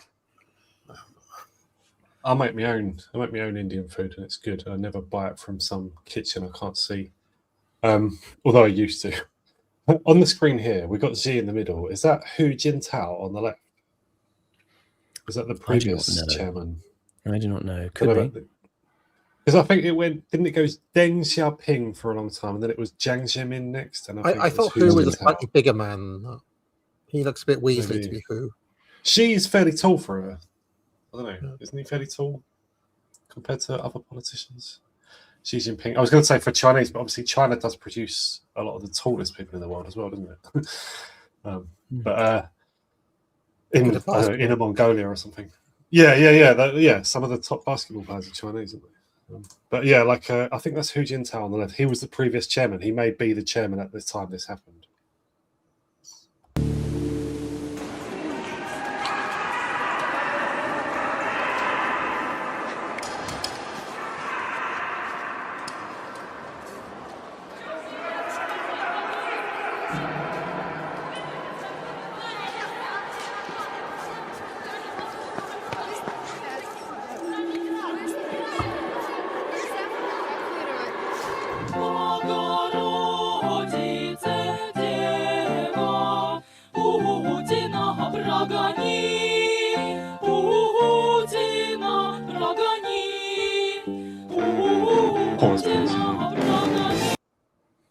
I just want to say I cringe for Russia. Like I sympathise with the Russian victims of this fucking bollocks. Like these people, when they were, this sort of this few months when these people were famous, I just hated it. It was embarrassing. They're like extreme left, like punk type collective or something. This is Pussy Riot in 2012, yeah. And I was reading Standpoint magazine, which is like a British neocon magazine. I didn't realise that at the time. And they loved these guys. They'd already begun their sort of anti-Russian thing and anti-Putin thing, and they loved it. They did like interviews with them and stuff. They got nothing to say. They're just like left-wing prats, just Ponzi art prats. Give you some more of their lyrics. Saint Maria Virgin, become a feminist, become a feminist, become a feminist. Church praises the rotten dictators, the cross-bearer procession of black limousines. In school, you're going to meet with a teacher preacher. Go to class, bring in money. Patriarch Gundayev believes in Putin, bitch. You better believed in God. Belt of the Virgin is no substitute for mass meetings. In protest of our ever-Virgin Mary, Saint Maria Virgin, drive away Putin, drive away Putin. Chaps, I'm afraid to say we've talked too much today. How many minutes? We're 1-2-1. 1-2-1. And there are 18 super chats, so we're going to have to. It's in the interest of time. I think we can push to a good another sort of 5 minutes of doc. No, we can't. I gotta stop. get because we're later. I have to get back. Simon, I'm sorry. It's all right. I'm eternally forgiving. I'm sorry, chat. I tried my bell. No, I'm not grim. From Red Hood says.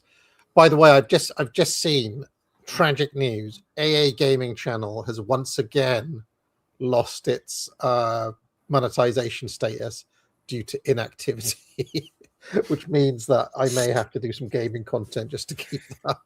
It's very, very hard to do gaming content. Why don't we have something simpler, like the four of us play chess or something? Yeah, maybe. Or something. Do the So have a game or a poker night. There's no stream next week because of reasons. In fact, I'm off next week again. And maybe if I get 5 minutes next week, I'll manage to do something there. I managed to do something on a gaming channel, something. But I think I need to reapply for the partner thing and everything. What a swizz! Whereas Pork Scratching's review is keeping AA culture alive, of course. But yeah. Anyway, I also saw when I looked at those emails. Apparently, I'm still subscribed to James Dellingpole on Substack. So I was sent his latest article. Oh. Would you like to know what it's called? Go on. Why I Won't Talk to Moon Mongs. People who believe that the moon exists, or what? We went to people who believe we went to the moon, probably, I imagine. What was it that first alerted you to the fact that the entire NASA space program was total made up, unutterable bollocks on stilts with a side order of unicorn horn and fairy dust? And then it goes on. But that's his opening. The latest was that he didn't believe in outer space. So yeah, 523 likes. That includes the moon. Comments. That includes the moon. So that's why I said whether the moon exists. I bet he denies that it even exists. There's just the flat Earth, right? Yeah, he's completely against. He's completely against moon. He calls them moon mongs. Won't talk to anyone who believes in the moon landings anymore. So anyway. Oh, okay. Moon landings. Right. Yeah.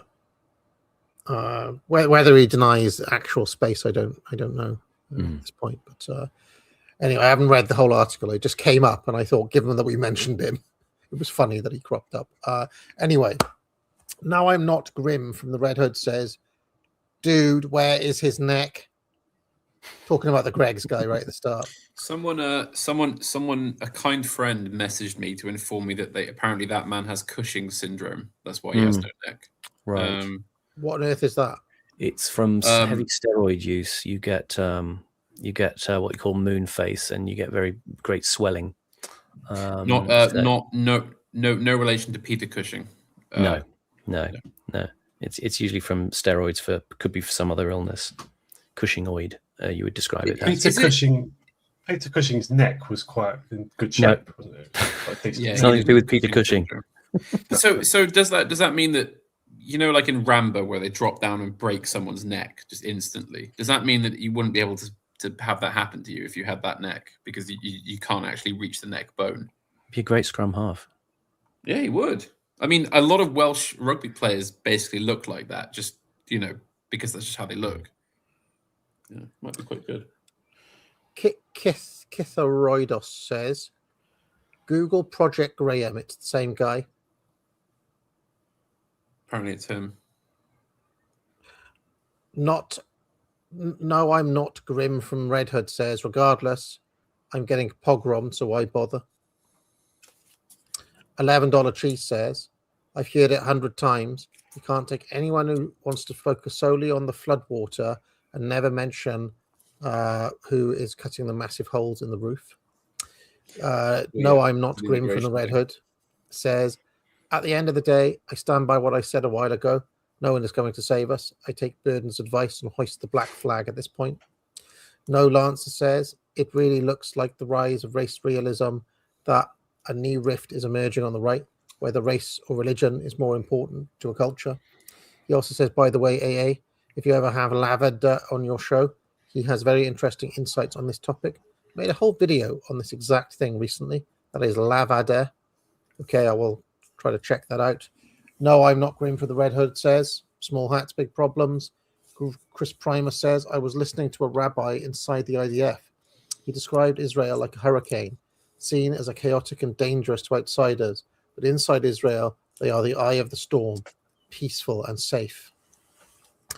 Eyes That Watch says, you are wrong about Lloyd's. The underwriters pay a fee to Lloyd's for their seat, and wealthy, quote, names invest in Lloyd's and underwrite the underwriters.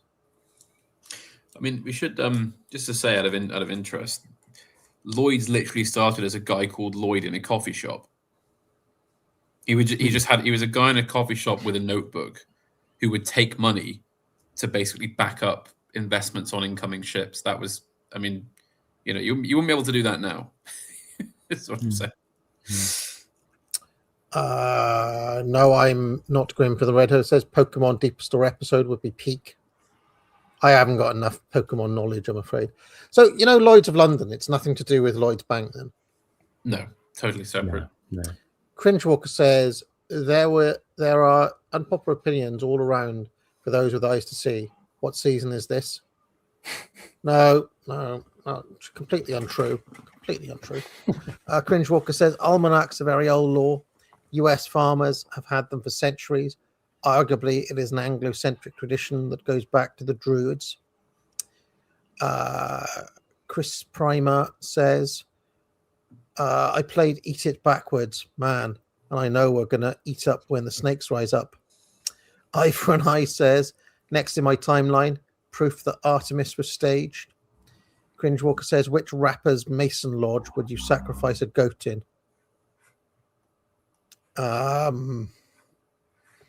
I mean, I'm trying to think of who the most like esoteric-y rappers are. I don't know, really. KRS-One. Blue Wiz Rope says, sometimes a triangle is just a triangle. AA. And no, I'm not Grim from the Red Hood says, the secret society of the 6-7 hand gesture. Do you know, every single video I do, somebody is in the chat timestamping a moment where I say 6-7, thinking that I'm doing it deliberately, but I have no idea what that is. What's the 6-7 thing? Anyone know? What's the No. If people have been doing that for months now. I think it was something that happened in schools, like kids would like doing 6-7. I don't know. I have no idea what it's about. So, and anyway, I think it was like some kind of youth craze in schools that they went on. Anyway, that is it, folks. That is it. You do buy a course at the Academic Agency. Where can people find you, Simon? I'm on Twitter at Simon__Roberts. That's 2 underscores. Feel free to say hello. Boris. Yeah, I'm on eternalhorus.substack.com. Hat. You can find my Twitter at lowlifehat or my YouTube channel, which will be linked. You know, you'll be surprised how many times you say 6 or 7 without thinking about it.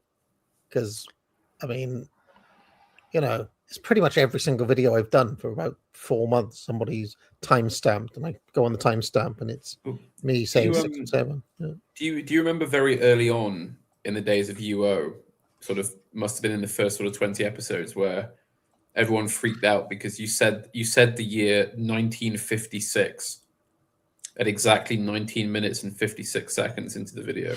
I do not remember that at all. You don't remember that? No. I don't even remember yesterday or the bills I have to pay. Oh.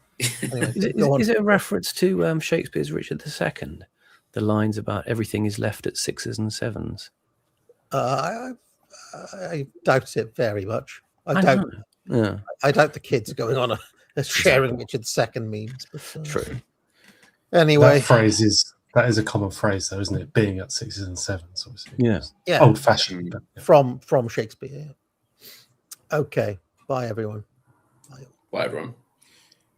What goes on in this town is none of your business. As long as I'm living here, it is. Then maybe you shouldn't be living here! Well, that's easily fixed.